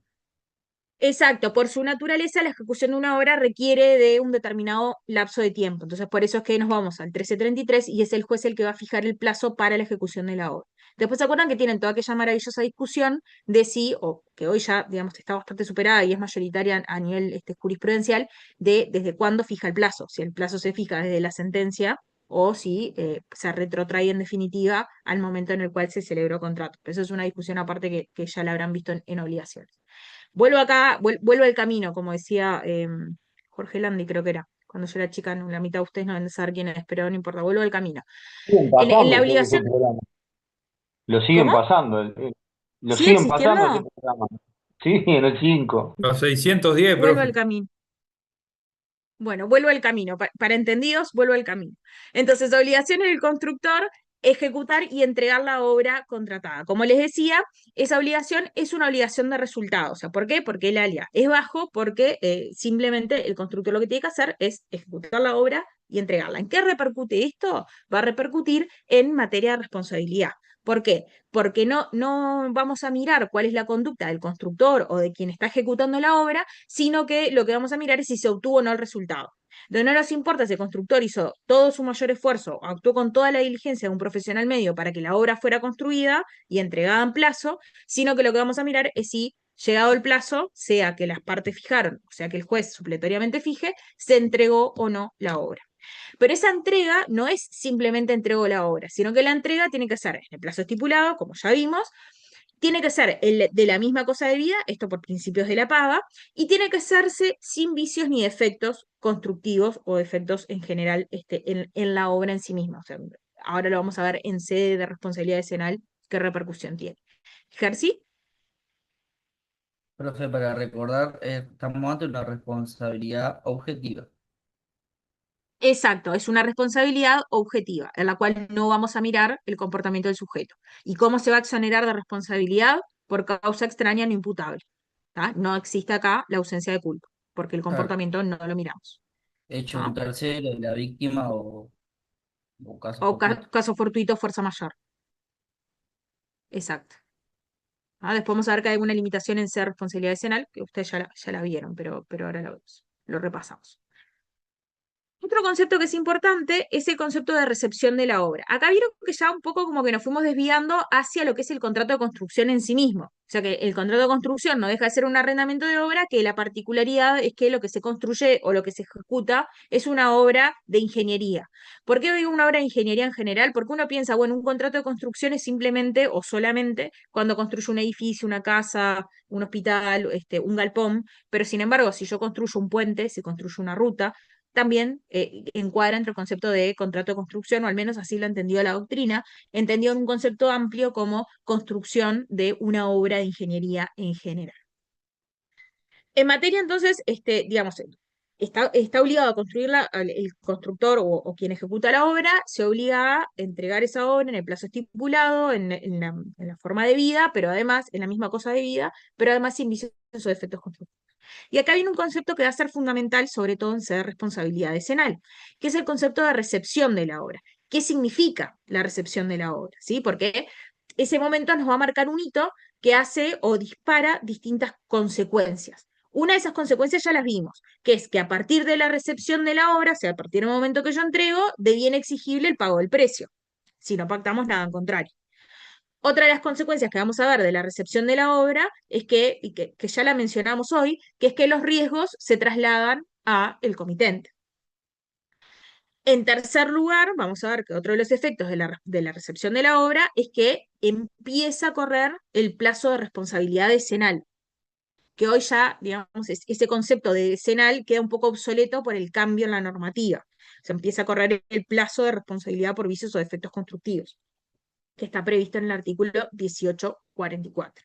Entonces, ese momento de la recepción sí tiene diversos efectos que son importantes o 48 que son dice ahí relevantes en distintos. ¿Cómo? 1848 dice. Sí, eso ahora lo vamos a ver, es otra norma. Ah, está. Ahora vamos a ver cómo se vincula con la recepción. Profe, el plazo decenal es por el 1844. 1844. Sí, yo me adelanté. A veces me pasa que no sigo la diapositiva del orden, así que no le presté mucho correlato entre lo que hablo y lo que está puesto porque no lo sigo. ¿Qué es la recepción de la obra? Bueno, si lo fuéramos a definir jurídicamente, es un acto jurídico unilateral. ¿Por qué? Porque es una manifestación de voluntad de quién. Comitente. Muy común Del en puentes y comitente, de quién. caminos. No te recibo porque no está bien hecho, tenés que arreglar tal y tal cosa. Ahí va. Ahora vamos a ver esos distintos tipos de recepción. Pero la recepción, como bien decía Brum, es un acto jurídico unilateral, o sea, es una manifestación de voluntad unilateral de quién, del comitente, o sea, de quien encarga la obra, que es recepticia. ¿Por qué? Porque surte efectos cuando el constructor sabe que yo recibí la obra, cuando que yo manifesté mi voluntad de recibirla, de querer recibirla. Que contiene, bueno, ahí sigue la definición, que contiene la declaración de voluntad del comitente de aceptar la entrega de la obra ejecutada por el constructor. ¿Qué es lo que Fin pasa de acá y por obra. qué viene a colación el ¿Cómo? Porque comúnmente en casa habitación se dice fin de obra. Que le recibe Sí, la casa. exacto. Igual el final de obra yo creo que se relaciona más con los trámites ante la intendencia, ¿no? Por lo menos la jerga es más usado el final de obra como terminé el trámite a la intendencia y ya me dieron el final de obra. O sea, o la habilitación definitiva a nivel de intendencia. Pero sí, o sea, conceptualmente es, terminé la obra o la obra ya finalizó, te la voy a entregar. ¿El doyen? Claro que acá yo estaba medio entreverada, que pensé que era una manifestación de voluntad unilateral del constructor, pero en realidad se refiere a la recepción de la obra cuando, o sea, cuando se la entrega al comitente, ¿no? Exacto, exacto. Bien. La entrega, no está mal tu razonamiento en el sentido de que la entrega la hace el constructor o quien ejecutó la obra, pero quien manifiesta su voluntad de recibirla Claro. es el comitente, o sea, es quien la encargó. Por eso la recepción es un acto de manifestación del comitente. Bien. ¿Sí? ¿Por qué les traigo a colación el 1848? Porque cuando la obra termina, y acá paso a la siguiente, hay como una suerte de tres etapas, si se quiere, o uno podría dividir esta recepción o esta etapa en tres momentos. Uno es el primer momento es la verificación, y acá es donde viene a colación el 1848. ¿Por qué? Porque una vez que la obra finaliza, el constructor, o sea, quien ejecutó la obra, va a decirle al comitente, la obra ya la terminé, estoy pronto para entregar la obra. Cuando termina, o cuando llega ese momento en el cual la obra se termina, el comitente o quien encargó la obra tiene el derecho de examinarla, ¿sí? O sea, tiene el derecho de verificar que la obra se haya realizado conforme a lo acordado, o sea, conforme a lo estipulado en el contrato de arrendamiento de obra. Incluso, dice el 1848, puede hacerla examinar por peritos. O sea, puedo yo como comitente decir, bueno, quiero que venga un arquitecto y verifique que la obra sea correcta, ¿sí? Que lo que hayan hecho coincida con lo que yo pedí y que esté todo ok. Dice que si, o sea, lo que nos sigue diciendo el 1848 es, bueno, si está ok con la obra, si está conforme, está bien, fue ejecutada en el plazo estipulado, fue estipuladas las condiciones, ejecutadas las condiciones estipuladas, recibe la obra, la acepta. Perfecto, ahí hay recepción. Pero puede pasar que no esté conforme con la obra, que diga, por ejemplo, no, mira, acá faltó hacer A, B, C, o no sé, una pared está torcida o lo que sea. Entonces, en ese caso, puede rechazar la obra. Y esa es la facultad que le da el 1848. Pero el 1848 dice, ¿lo tenés por ahí, Brum, para leerlo? Si no, yo lo leo por acá. 48.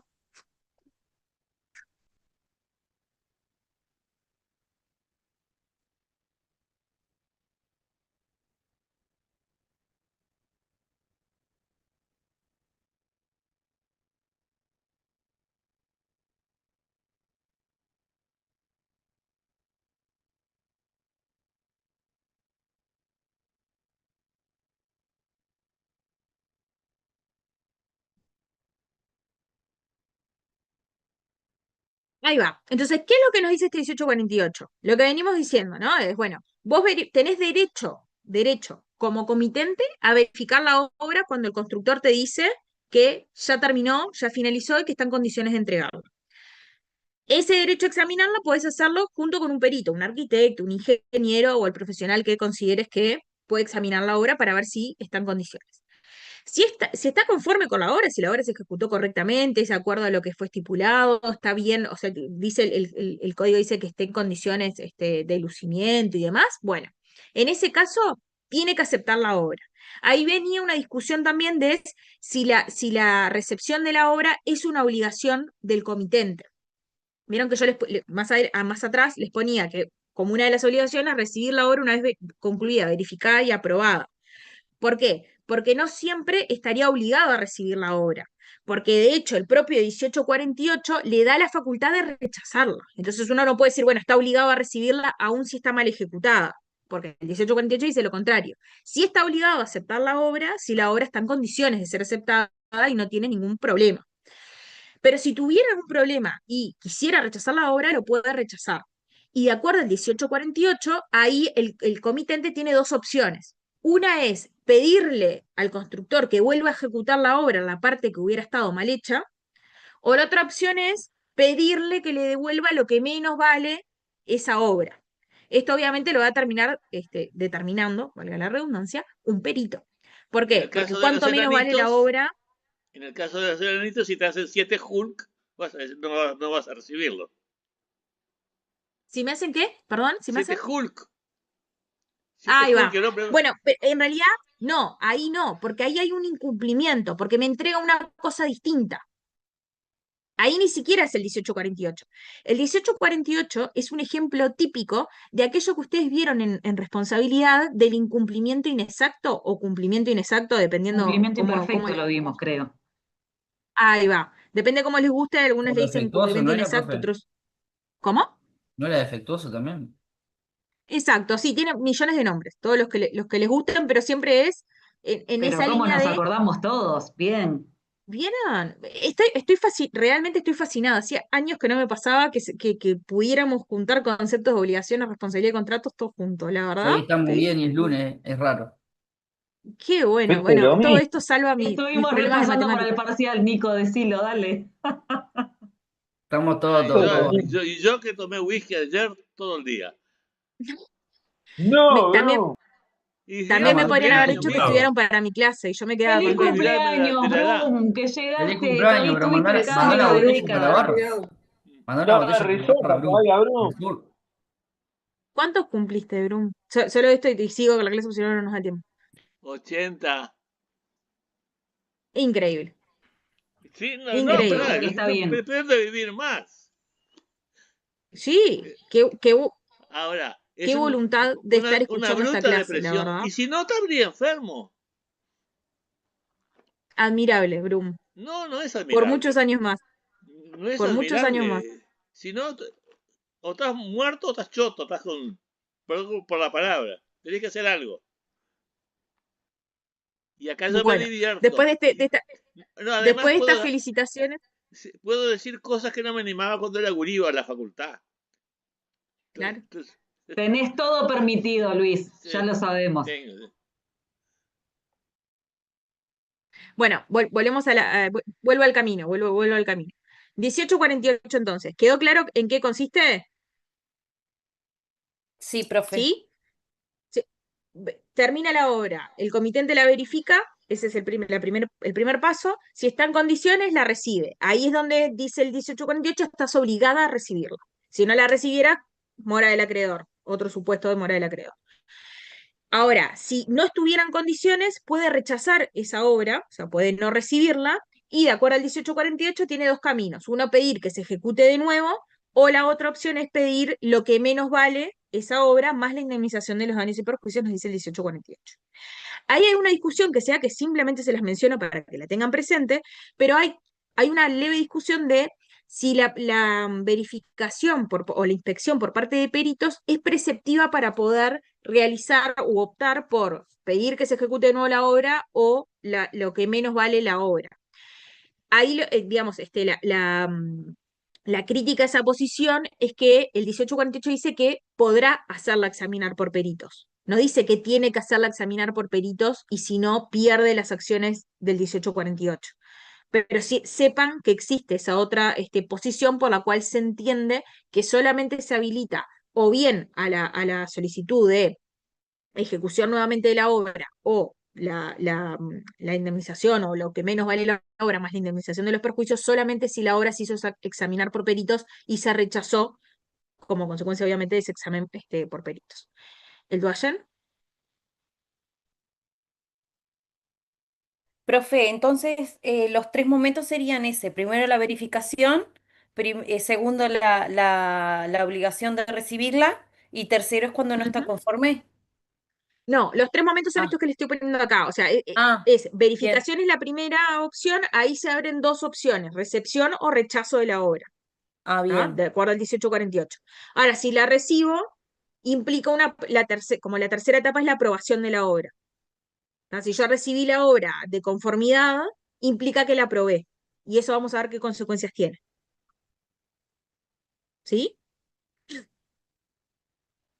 Profe, perdón que me mareé. Entonces, la primer momento es la verificación.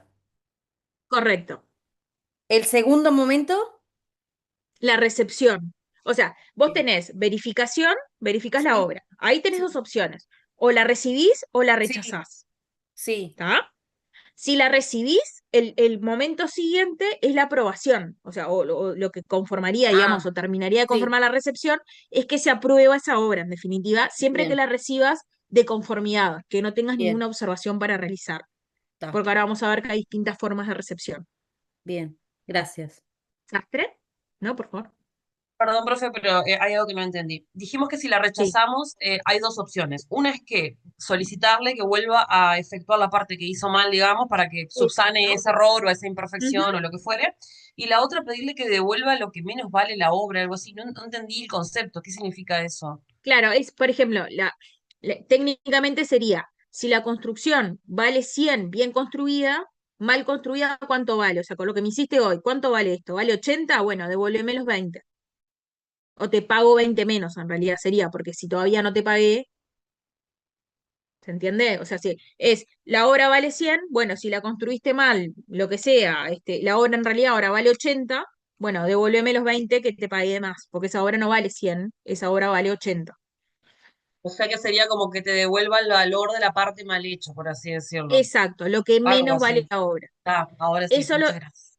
exacto, eso lo termina, o lo determinan los peritos. O sea, el perito es el que te dice, bueno, esta obra cuánto vale o cuánto menos vale como consecuencia de la mala ejecución de la misma. Sí. Ejercí. Profe, rápido. Los peritos, ¿tiene que ser designado por el Poder Judicial o puede ser un perito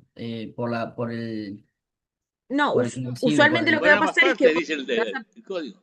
Por claro, ambas vos te vas partes. a presentar al juicio, vas a pedir que designen un perito como comitente, probablemente el demandado pida otro perito o no, y eventualmente el juez puede pedir también que se designe un perito digamos, por parte de la sede. O sea que van a concluir en 3 peritos, seguramente. Y a veces te pasa así, que terminas con 3 peritajes, sí, Que es caro de o por sí. 2, es caro, sí, es caro, eso es cierto.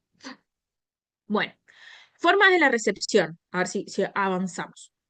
La recepción puede ser de diferentes maneras. Puede ser expresa o tácita. Acá no preciso decirles mucho. Expresa es si el comitente manifiesta expresamente que va a recibir la obra. Tácita es cuando no manifiesta expresamente, pero sí Y la existen recibe. actos exacto, que son indiscutiblemente conllevan a la existencia de la recepción de la obra. Acá se pueden dar 1000 discusiones en torno a cuándo hay una recepción tácita, Por ejemplo, un caso que siempre ponemos es una situación donde una casa que estaba mal construida, estaba, no sé, tenía un problema en la pendiente, entonces hubo una lluvia y se inundó. Pero, o sea, estaba en proceso, digamos, ya se había terminado la construcción y la persona que había encargado la obra se fue a vivir igual antes de recibirla porque no tenía otra solución de vivienda, entonces necesitaba habitarla ya, antes de recibir la obra. Estaba terminada, pero no estaba recibida. Resulta que vino la lluvia, la obra, como estaba, digamos, la pendiente estaba mal, se inundó todo, se llenó de agua, qué sé yo. Y entonces ahí se discutía si, por ejemplo, esa ida o digamos, habitar, por decirlo de alguna manera, habitar el inmueble o irse a vivir directamente a la construcción, implica una recepción tácita de la obra o no. Ahí hay un artículo que yo creo que está subido en EVA, si no está, me avisan que se lo subimos, que es el profesor Larrañaga, que habla de la recepción tácita y tiene unos cuantos ejemplos y unos cuantos casos jurisprudenciales de supuestos en los cuales se ha entendido o no que hay recepción tácita. Pero el hecho es, no basta simplemente, o en la mayoría de los casos, no basta simplemente con que vaya a habitar o que vaya a utilizar la obra para decir que hubo una recepción tácita, porque a veces pueden haber circunstancias que hacen que por necesidad tenga que igualmente habitar el lugar u ocuparlo, aun cuando no haya efectuado la recepción de la obra. La recepción puede ser total o parcial, y esto refiere básicamente a qué es lo que recibo. Supónganse que, de nuevo, el ejemplo de todos los años es encomiendo la construcción de un hospital y la voy recibiendo por partes. Por ejemplo, se terminó el sanatorio, recibo el sanatorio. Se terminó la emergencia, recibo la emergencia. Bueno, esas son recepciones parciales de la obra. La recepción total implicaría recibo todo el complejo una vez que esté terminado. ¿Se entiende? ¿Sí? O sea, Las ahí los rutas es propios muy términos común. nos lo indican. Las Exacto. rutas es muy común. La recepción también puede ser simple o con reservas. Cuando es simple, da lugar al tercer paso que habíamos hoy de la recepción, que es la aprobación. O sea, cuando yo recibo la obra en forma simple, implica que no realizo ningún tipo de observación. La recibo tal cual como está, de conformidad. ¿Sí? O puedo hacerla, o esa recepción puede ser con reservas. ¿Qué implica que sea con reservas? Que yo tengo observaciones para hacer y las hago. O sea, yo te recibo la obra, pero mira que hay una ventana que está floja, un piso que me falta colocar 3 tablas de madera, una pared que no está pintada o que está mal pintada, un muro que está medio a hacer, lo que sea. Todas las cosas que yo quiera observar de esa recepción, las tengo que dejar por escrito por escrito por un tema probatorio, pero tengo que dejar constancia de que recibo la obra con esas observaciones o con esas reservas. ¿Eso por qué? Porque otro de los efectos que tiene la recepción de la obra es que sanea los vicios aparentes. ¿Tá? ¿Qué son los vicios aparentes? Los vicios que fácilmente son constatables. Entonces, si yo, por ejemplo, tengo una ventana que me falta un vidrio, una pared que está mal pintada, una tabla de madera que está floja, si no realizo esa observación o esa reserva al momento de la recepción, con la recepción queda saneado ese vicio. Y por lo tanto yo no le puedo reclamar como comitente al constructor que me repare ese vicio que tiene la obra y que es aparente. Por eso es muy importante al momento de la recepción de la obra formular todas y cada una de las observaciones que tengamos. Así sea lo más tonto, así sea la canilla no cierra bien. No importa, porque si no después ya no puedo reclamar, porque con la recepción todos los vicios aparentes quedan saneados. Y por último, la recepción puede ser definitiva o provisoria. Y esto es habitual en los contratos de construcción y sobre todo en contratos capaz que más grandes, también en obras más chicas, pero es lo más habitual, es que se establezca una primera etapa, que es la recepción provisoria, y una segunda recepción definitiva. ¿Qué es lo que media en el medio?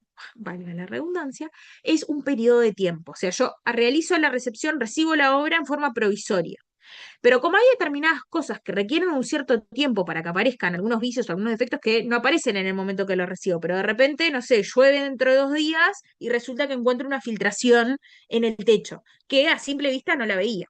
Entonces, si yo recibí la obra en forma provisoria, va a mediar un lapso de tiempo durante el cual todos los vicios que aparezcan va a estar obligado el constructor a repararlos. y después recién digamos, que pase esa recepción provisoria, que se saneen todos los vicios, que todo sea reparado, recién ahí sea la recepción definitiva. Y ahí sí ya no hay más vicios o defectos constatables por parte del comité. ¿No? O sea, es habitual para eso. La utilidad de que sea provisoria y definitiva, o que haya dos momentos de recepción, una provisoria y otra definitiva, radica en eso mismo, en que hay determinados defectos que necesitas o que aparecen con el paso del tiempo. Obviamente un tiempo razonable, no vamos a poner una recepción provisoria y un plazo de 2 años para que luego hacer la recepción definitiva. Usualmente son plazos que son razonables. Los efectos de la recepción, esto ya lo venimos viendo desde más temprano, ¿no? La exigibilidad del precio, la transferencia de los riesgos al comitente, el comienzo del plazo de responsabilidad decenal y la liberación de responsabilidad del constructor por los vicios aparentes. Ahí puede haber un tema que es que este contrato de construcción también puede ser un contrato de consumo. O sea, podría ser un contrato que se rija por la ley 17.250, siempre que el constructor sea un proveedor, o sea, que realice en forma habitual y profesional su actividad, y el comitente sea un consumidor, o sea, un destinatario final, por simplificar la idea, de eso que encarga o esa obra que encarga. En esos casos en los cuales aplica la ley de relaciones de consumo, hay una discusión, hay una parte de la doctrina que entiende que en esos casos no aplica esto de que con la recepción se sanean los vicios aparentes, porque la ley 17.250 es una ley de orden público y prevé el saneamiento por vicios aparentes y por lo cual aplicaría el artículo 38. Otra parte de la doctrina entiende que no, que esto ya está regulado, sobre todo por la ley 19.726 y por lo tanto, aún siendo una ley de relaciones, o siendo aplicable la ley de relaciones de consumo, igualmente aplicaría esta liberación de responsabilidad de los vicios aparentes una vez que se recepciona la obra. Algunos supuestos de extinción del contrato o supuestos especiales de extinción del contrato de arrendamiento de obra están previstos en los artículos 1847, 1846 y 1849. El 1847 permite el receso unilateral, nos dice que el comitente puede resolver el contrato en cualquier momento, aunque se haya comenzado la obra, indemnizando al constructor todos los gastos y trabajo y todo lo que pudo ganar en la obra, utilidad o lucro cesante. ¿Qué es este artículo 1847? Supónganse que yo encargué la construcción de un edificio y a los 2 meses me dio la loca y dije, ¿sabes qué? Quiero cambiar de constructor, no quiero más que lo haga fulanito, quiero que lo haga menganito. ¿Puedo hacerlo? Sí, puedo hacerlo. Pero ¿qué costo tiene eso? Que tengo que pagarle al constructor, o sea, al fulanito que había contratado, todos los gastos que hubiera tenido, o sea, el trabajo que hubiera hecho hasta ese momento, pero también todo lo que pudo ganar en la obra, o sea, el lucro cesante. Le tengo que pagar el contrato entero, básicamente. Entonces, me va a salir un poco caro, pero lo puedo hacer. ¿Ah? El 18, perdón, Chiribao. No, no lo podés hacer. Una consulta, en ese Sí. caso, si en realidad querés cambiar de constructor porque en realidad no está cumpliendo, o sea, también lo Ahí podés. es otro caso, claro, ahí es Ahí por un está, tema de incumplimiento, exacto. Esto es un caso en está. el cual un día decís, quiero cambiar de constructor, no quiero que vos me sigas haciendo la obra. Exacto, sí. 1846 nos dice, en los contratos ajustados por medida sin determinación de la cantidad, ¿se acuerdan aquello que decíamos que era por unidad de medida, por metro cuadrado, por kilómetro construido? Cualquiera de las partes puede resolver el contrato pagando el precio de la obra ejecutada. Entonces ahí solamente pago lo que ya se hizo. ¿Ah? Si el contrato era te pago, no sé, $1.000 por metro cuadrado, si construiste 5 metros cuadrados, te pago los 5 metros cuadrados y más nada. ¿Sí? Y el 1849 nos refiere a los contratos que son intuito persona. Supónganse que yo la escultura que quería para el jardín de mi casa lo quiero con el escultor X porque me gusta el escultor X y no quiero que lo haga otro, entonces ese contrato es intuito persona. Bueno, ahí nos dice el 1849 que se extingue con la muerte del constructor o a quien se le encargó la obra, obviamente, debiendo pagarse a los herederos el valor de la parte de la obra ya ejecutada y los materiales. ¿No? Pero los herederos obviamente no quedan obligados a realizar o ejecutar esa obra que se había obligado el causante. Pero sí yo le tengo que pagar como comitente aquello que hubiera gastado o que hubiera insumido la parte ya ejecutada. ¿Álvarez? Sí, que en realidad lo que planteas en el artículo, ahí me lo saca, el Perdón. 1847, no, no, lo Sí. tengo acá. Es la misma situación que sucede con el arrendatario, cuando el arrendatario de una cosa, del bien inmueble, por ejemplo, como vimos en la clase pasada, cuando quiere Mm. finalizar Sí, antes del contrato, tiene que es un pagar el artículo espejo. Sí, claro. sí, es correcto. En sede de arrendamiento de cosas hay una suerte de norma parecida donde se prevé que si vos querés terminar el contrato anticipadamente, tenés que pagar todo lo que te queda para adelante. O sea, hasta cumplir el contrato. Sí, es correcto. Bueno, remedio frente al incumplimiento, o sea, acá ya nos vamos, estos son casos de extinción del contrato sin que haya un incumplimiento. Acá el caso que decía Chiribao, que pasa si hay un incumplimiento y que también ya lo vimos anteriormente. Bueno, ya vimos el 1431, que nos da la opción resolución de contrato o ejecución forzada. No nos olvidemos que esto es un contrato bilateral, o sea, que rige las reglas de los contratos bilaterales en ese incumplimiento. Y el 1848, que ya lo vimos, ya me adelanté y ya lo vimos hoy. O sea, ¿qué pasa cuando hay un incumplimiento o, por lo menos a mí me gusta, cumplimiento inexacto eh, en la ejecución de la obra? ¿No? Ahí les dejaba por ahí la revisión de los peritos, si es preceptiva o no, y eventualmente la aplicación de la ley de relaciones de consumo también en cuanto a los remedios. Y por último, algo simplemente para destacar es que en los casos en los cuales haya un contrato que sea por ajuste alzado o por un tanto, o sea, aquellos que tienen un precio cerrado, ¿sí? Por ejemplo, la obra sale $10.000 y son los $10.000, el artículo 1851 prevé una acción directa digamos, de los dependiente del constructor contra el comitente por el saldo de precio que quedara de ese contrato de construcción. O sea, ¿cuál sería el supuesto? Supuesto de yo contrato al constructor, el constructor tiene 5 empleados, pero le deja de pagar, ¿sí? Entonces, esos 5 empleados, sí, o siempre, de nuevo, que el contrato fuera por un tanto, ¿no? Esos empleados del constructor pueden accionar directamente contra mí como comitente y reclamarme que les pague aquello que el constructor les debe, pero solamente obviamente hasta el saldo del precio de lo que yo le debo por el contrato de construcción. Nunca me van a poder reclamar más de lo que yo le debo al constructor, ¿no? Entonces, es un caso de acción directa de los empleados contra el comitente. ¿Hasta acá? ¿Venimos bien?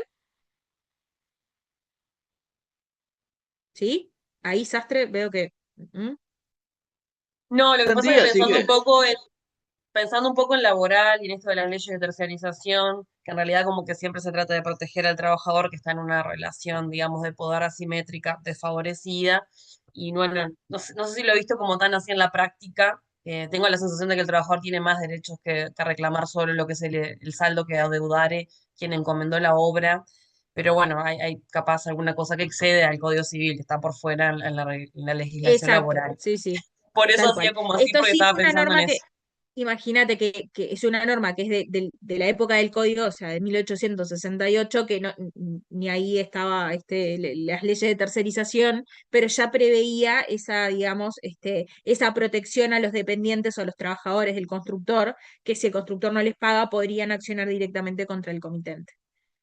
Pero sí, no es incompatible con eventualmente otras responsabilidades que se pudieran generar por las leyes de tercerización, que hay que ver si ahí en realidad, que ahí entiendo en ese caso no habría una tercerización, pero digo, tal vez es un otro tema del que no se excede. Y no soy especialista laboral tampoco. Profe, ¿El ¿me puede Valle? explicar el 1849, inciso 2, que no lo entendí?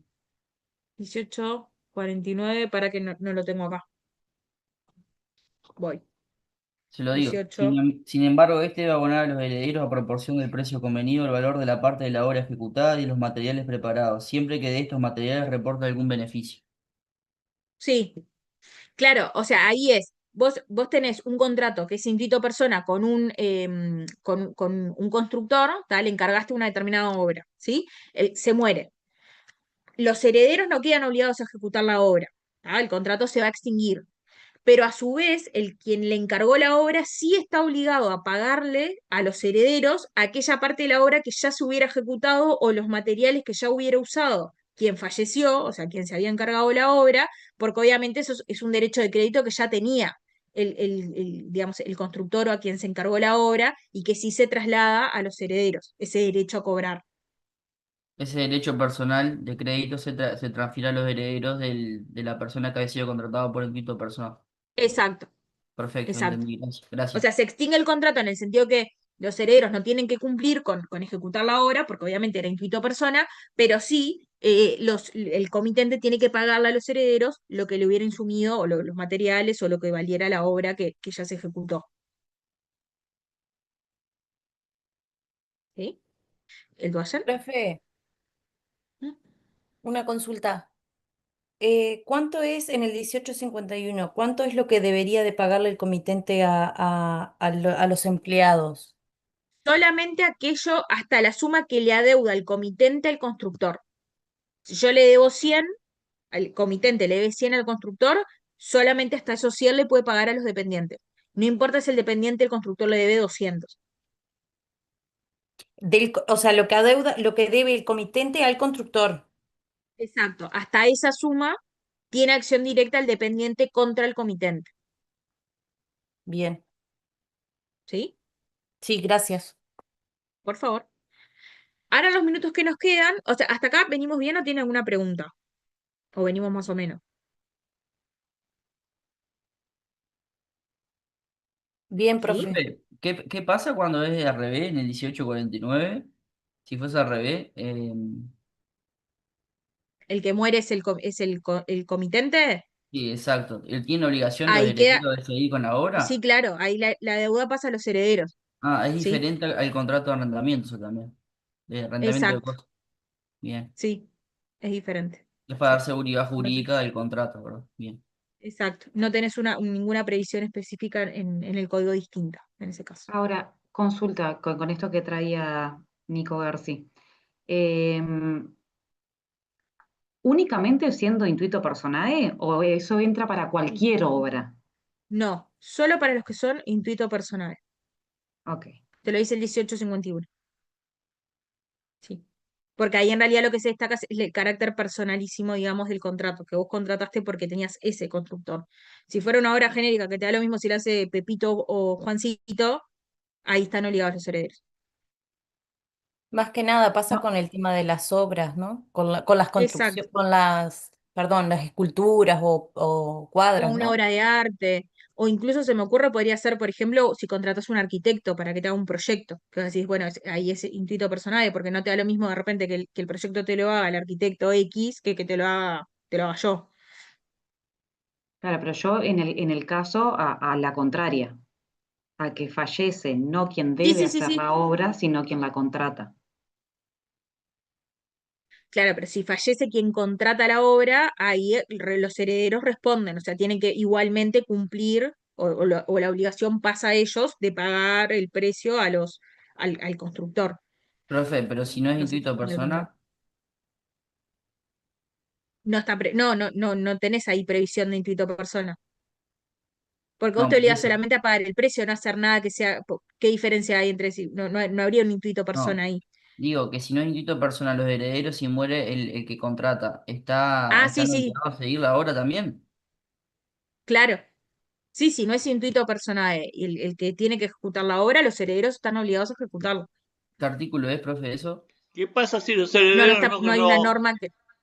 No qué hay. pasa si los herederos Pero no aceptan la esperemos a que herencia? responda una, por favor, que responda, que No hay termine la artículo, otra. profe, que regule eso en el código. No tenés una Es previsión doctrinal. expresa. Claro. ¿Y cómo se construye esa conclusión? Por la sucesión de contratos, por quienes están obligados. Sucesiones, Normas Nico. generales en materia de sucesión, las deudas, así Claro, como todos los sí, bienes, pasan generás, a los herederos. claro, por la universalidad, está bien, está bien. Exacto. Gracias, Sí, sí, gracias. es de las normas generales. ¿Qué Bueno, pasa si los herederos no aceptan la sí, herencia? los herederos no aceptan la herencia. Claro, Si los herencia, herederos no beneficio de aceptan. inventario. No, que puedan Claro, No, pero repudiar la herencia, que puedan repudiar la herencia, quiere decir, me parece. hace una sucesión a beneficio de inventario. Si deben, no, Ah, perdón. te regalo, no Ahí quiero es no, nada. diferente. pero si es bajo beneficio de inventario no importa, porque ahí si es bajo beneficio de inventario, igualmente, o sea, responden hasta el monto de lo que reciben. No cambia. O sea, la responsabilidad la tienen igual. Estoy pensando en el caso de que repudie la herencia, será quien termine aceptando. Y si alguien va a aceptar, y si no va a quedar patrimonio del Estado. Esa era una No pregunta traigan cosas de complicada, laboratorio perdón. que no van a pasar, por favor. Claro, claro, no Vamos va a a pasar. pensar. Yo hice una pregunta al laboratorio el segundo día de clase de primer año de facultad y me retaron hasta mis amigos abogados. Yo no lo voy a retar igual, pero quisiera en los minutos que nos quedan repasar este tema de responsabilidad decenal, porque después caen preguntas en el parcial y se quejan. Voy, Martínez, que tienes la mano levantada. Profe, que pasa lo mismo que cuando vendemos los derechos hereditarios. O sea, el heredero ahí se deslinda de pagar las deudas. Pero en realidad no, Bueno, en porque realidad no. claro, No, porque cuando hay no, cesión de la derechos calidad de hereditarios, heredero paga no la la deuda. perdés. Puede repetir contra Puede el... darse vuelta, ahí va. Si puede darse vuelta y decir, yo a vos te cedí los derechos hereditarios, pagame lo que yo pagué, pero el obligado sigue siendo el heredero. Bien. Bueno, en los minutos que nos quedan vamos a repasar este tema de responsabilidad decenal que ustedes ya estudiaron en responsabilidad civil, por lo cual es simplemente un repaso. Pero para que tengamos, digamos, todo esto lo voy a saltear, cuál es la naturaleza de la responsabilidad, si es una responsabilidad, primero es una responsabilidad de tipo contractual, está previsto, ustedes recuerdan en aquella discusión de cuando la responsabilidad es contractual o extracontractual, es contractual porque nace de la ley, o sea, no, tiene una fuente legal, o sea, es una obligación de origen legal, la responsabilidad es contractual. La responsabilidad, ahí, digamos, puede surgir la duda la naturaleza de la responsabilidad, si es una responsabilidad subjetiva, objetiva, o estamos frente a un caso de garantía. Ahí recordarán que si ustedes leen Sánchez-Fontans en sede de contrato de construcción, que fue el primer, o si se quiere, el primer tratadista en sede de contrato de construcción, hablaba de una responsabilidad subjetiva, donde había una presunción de culpa y de nexo causal. Esa posición un poco responde a que en la época en que Sánchez Fontán se escribió, que es la época de los 50, o sea, mediados de los 50, no existía esta clasificación tan clara entre obligaciones de medios y de resultado, responsabilidad objetiva, responsabilidad subjetiva, ¿no? Entonces, un poco respondiendo a ese, digamos, estado de la cuestión, no se distinguía y asumía que la responsabilidad era subjetiva. La posición doctrinaria y jurisprudencial mayoritaria en la actualidad es que se trata de una responsabilidad de tipo objetiva, porque hay una obligación de resultado, lo que hablábamos hoy, o sea, el constructor está obligado a entregar la obra en el plazo estipulado, de acuerdo, o de la misma cosa de vida, pero además sin vicios ni defectos constructivos. Y después la posición de la profesora Salvo de que se trata de un supuesto de garantía por vicios o defectos y no un caso de responsabilidad por incumplimiento, o un incumplimiento de una obligación que nace de la ley. El artículo 1844, ay, perdón, Ortega, tenías la mano levantada. Porque se da con otro nombre este tema, pues yo no me acuerdo de haberlo dado con este nombre al menos. En responsabilidad civil, lo tienen que haber dado en responsabilidades especiales. A mí me No pasa me lo acuerdo. mismo, yo Yo tampoco lo no vi. tuve No como tu recuerdo. info, pero me parece que no No lo dice. recuerdo. ¿Cómo? Alguien, ¿Con quién alguien, tuviste? alguien, el compañero Luzardo fue compañero mío, me parece. ¿Dimos esto nosotros?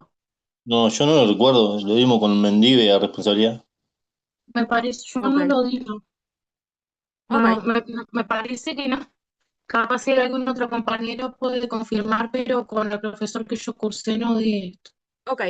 Está, bueno.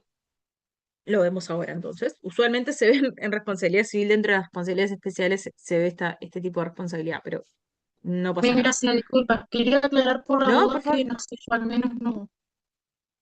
No, no, está perfecto. A ver, muchos de los conceptos se vinculan con responsabilidad, ahí no ahondo, digamos, porque ustedes ya saben los conceptos de responsabilidad civil, sí cuáles son las particularidades de la responsabilidad o este régimen previsto en el 1844. Pero básicamente es un régimen de responsabilidad que está previsto en el 1844 del Código Civil y que tiene, digamos, por fundamento la responsabilidad en caso de vicios o defectos constructivos. ¿Ah? Acá la primera aclaración que hacemos es que hay dos redacciones del artículo 1844. El 1844, la redacción original del Código Civil, ¿tá? Que en definitiva es el que rigió hasta la aprobación de la ley 19.726. La ley 19.726 vino a dar nueva redacción al 1844, pero es aplicable únicamente a los contratos de construcción que se celebraron con posterioridad a su entrada en vigencia. Esta ley se sancionó a fines de 2018 y entró en vigor en enero de 2019. O sea que por un largo tiempo vamos a convivir con los dos regímenes. De hecho, hasta el día de hoy, si uno busca la base de jurisprudencia nacional, no encuentra sentencias que refieren al régimen de la ley 19.726. O sea, todas las sentencias refieren al régimen anterior, porque todavía no se han dado litigios, por lo menos que hayan llegado hasta instancia de tribunal y que sean públicas, que refieran a la responsabilidad por la nueva redacción. Entonces, ¿qué les va a pasar? Fíjense qué códigos tienen. Los que tienen códigos más nuevos van a tener que buscar la redacción anterior. Los que tienen un código más viejo van a tener que poner la redacción nueva, porque los dos son igual de importantes. ¿Qué es lo que regula el 1844? Y me voy un poco a la redacción original, igual después replica en la redacción nueva. Lo primero que nada es regula los supuestos de ruina. Ay, perdón, Marangos, que tenías la mano levantada. Pero no, tranqui, profe. Esta ley que mencionás es de orden público, ¿verdad? ¿Es una ley de orden público? No, o sea, en realidad es de orden, después vamos a ver, la primera parte del artículo 1844 es de orden público. Sí, bueno. No es una ley de No orden sabía público. si era la norma, entonces es la norma, la primera parte, está bien, entonces. Sí, ahora lo vamos a ver. Sí. Entonces, el 1844 lo que hace es regular los supuestos de ruina que son causados por vicios o defectos constructivos. Esta es la redacción original. ¿tá? La redacción original del 1844 responsabilizaba o responsabiliza al constructor y al arquitecto en caso de ruina, ¿sí? Vicios o defectos constructivos que causen ruina. ¿tá? Van a ver que el 1844, en la redacción original, dice dice el arquitecto o el empresario. Por empresario siempre se interpretó desde Sánchez Fontán para adelante como constructor. Entonces, quienes responden por el 1844 a la redacción original es el constructor y el arquitecto, ¿sí? En caso de ruina causada por un vicio o un defecto constructivo. ¿sí? Vicio o defecto constructivo que cause ruina. Esa ruina, o sea, le doy un paso más y es vicio o defecto constructivo que cause la ruina, que puede estar dada por distintas cosas. Por la mala calidad de los materiales utilizados, por la mala calidad o los vicios en el suelo, ¿sí? O por defectos en la construcción. Esas son las tres cosas que pueden causar la ruina. ¿Qué se entiende por ruina? ¿Sí? Porque, de nuevo, 1844, redacción original, aplica los casos de ruina. Ruina causada ¿por qué? Por mala calidad del suelo, vicios en el suelo, mala calidad de los materiales o vicios constructivos o defectos constructivos. ¿sí? La ruina originalmente se entendía únicamente como ruina estructural. ¿Qué es la ruina estructural? Es básicamente la caída o el derrumbe de la construcción. ¿sí? Eso es la ruina estructural, cuando la cosa se cae. El edificio se cayó, la casa se cayó, el galpón se cayó. Eso es la ruina estructural. Ahí les dejé la definición de Gamarra, ustedes después la pueden ver. La ruina puede ser total, parcial o incluso amenazar ruina, e igualmente aplica el artículo 1844. Pero después hubo una construcción, o sea, originalmente se entendía que solo por ruina se entendía esta ruina estructural, pero hubo una construcción más que doctrinaria, jurisprudencial, que admite también el concepto de ruina funcional. ¿Qué es la ruina funcional? Es aquella en la cual existen vicios o defectos constructivos que no causan digamos, un compromiso en la estabilidad o en la solidez del edificio, o sea, no hay una posibilidad o por lo menos una amenaza de que el edificio se caiga, pero sí hacen que esa cosa sea impropio, o ese edificio, esa construcción, sea impropia para el uso al que se la destina normalmente o al uso que las partes pactaron. Eso es lo que se denomina ruina funcional. O sea, la cosa no es que amenaza con caerse, sino que la cosa no sirve para el uso al cual se destina como consecuencia de los vicios o los defectos constructivos que tiene. De nuevo, vicios o defectos que tienen que ser causados por mala calidad de los materiales, defectos en la construcción o vicios en el suelo. ¿Sí? Esos son los tipos de ruina que se conocen. Profe, una Perdón, el Duayer. consulta. ¿La ruina era total, parcial O que amenace ruina. O sea, no es necesario que la cosa se caiga o para que puedas accionar por el 1844, sino que basta con que amenace ruina. O sea, si vos lo sería la mirás, ruina funcional? no, No No. necesariamente, puede ser la ruina estructural, algo que todavía no se derrumbó, pero está a punto de. O Ah, sea, que bien. amenaza caerse o derrumbarse. Ah, claro. ¿Sí? O sea, Bien. usted piénselo así, estructural refiere a la estructura, o sea, lo que se Sí. puede caer o derrumbar. Lo funcional es, no me sirve para el uso que le estoy dando, que las partes le dieron, o que al uso al que normalmente se destina esa cosa. Bien. ¿Sí? Entonces, supuesta aplicación del 1844 en la redacción original, responsabilidad del arquitecto constructor en caso de ruina total o parcial del edificio causada por vicio de la construcción, vicio del suelo, la mala calidad de los materiales, y ahí viene el agregado. El artículo dice, incluso cuando son provistos por el comitente. ¿Sí? ¿Esto qué significa? Nosotros ya dijimos que acá lo que había era una obligación de resultado y que la responsabilidad del constructor es objetiva. ¿Ah? O sea, el constructor tiene que entregarme la obra libre de vicios y defectos. Si me entrega con vicios o defectos, incumplió. Como la responsabilidad es objetiva, la única manera de exonerarse es por causa extraña no imputable. Dentro de la causa extraña no imputable, como bien mencionaba alguno de los compañeros hoy más temprano, se encuentra el hecho del acreedor. ¿Cómo se haría acá o cómo juega acá ese hecho del acreedor? O sea, cuando el propio acreedor es el que genera en este caso la ruina. Ahora, ¿por qué es relevante acá?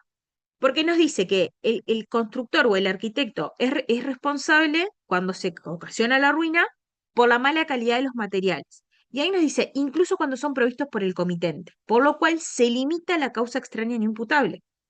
¿Por qué? Porque si este agregado no estuviera, si los materiales los da el comitente, ¿sí? Y lo que causara la ruina del edificio es la mala calidad de esos materiales, el constructor podría exonerarse de responsabilidad diciendo acá hay un hecho del acreedor, porque lo que ocasionó la ruina fueron los materiales que son de mala calidad y los materiales de mala calidad me los dio el comitente. Para evitar eso, o digamos, para limitar esa responsabilidad o esa posibilidad de exonerarse de responsabilidad por causa extraña, el legislador dijo, bueno, incluso si los materiales los da o los provee el comitente, si es la mala calidad de los materiales lo que ocasiona la ruina, el constructor responde igual, el arquitecto y el constructor responden igual. Por eso se dice que hay una responsabilidad objetiva agravada en caso de que la ruina sea provocada por la mala calidad de los materiales, porque se limita la posibilidad de que el constructor o el arquitecto se exoneren por el hecho del acreedor si los materiales son dados por este. ¿Se entendió? Voy con las preguntas, Jersey. Profe, entendimos. El tema es que hay otra salida, creo, antes, por otro artículo, que no me acuerdo cuál es el que vimos, donde puede, por ejemplo, cuando le suministra un material de mala calidad, quien contrata para realizar la obra, puede denunciar si o sea, el constructor puede denunciar que Pero ahí, esa mala calidad. sé a lo que vas al 1841 y 1842, pero Ahí esos va, casos se ahí. aplican en casos en los casos son los cuales se produce la destrucción de la cosa, por ejemplo, o perece la cosa por un caso fortuito. Y acá en este caso no es que la cosa perece por un caso fortuito, perece porque hubo una ruina causada por la mala calidad de los materiales. Entonces ahí prima esta norma en sede de responsabilidad y no es por, digamos, por perecimiento de la cosa que impide cumplir con la obligación, sino que acá vos entregaste, pero entregaste una cosa que ya está con un defecto o un vicio que ocasiona la ruina. ¿Me explicó el matiz? Sí, entiendo O como sea, que le vos en el suma, caso del... por eso se agravaba, por le eh, suma más responsabilidad al constructor porque tiene que emplear una diligencia aún mayor con el tema de los materiales y su empleado, obviamente. Claro, pero ahí, ojo, está bien tu concepto, pero técnicamente no es la diligencia. La diligencia no nos importa. ¿Por qué? Porque no miramos cuál fue No, la conducta del técnicamente no, sujeto. Lo que claro. miramos, ahí va, era simplemente una aclaración.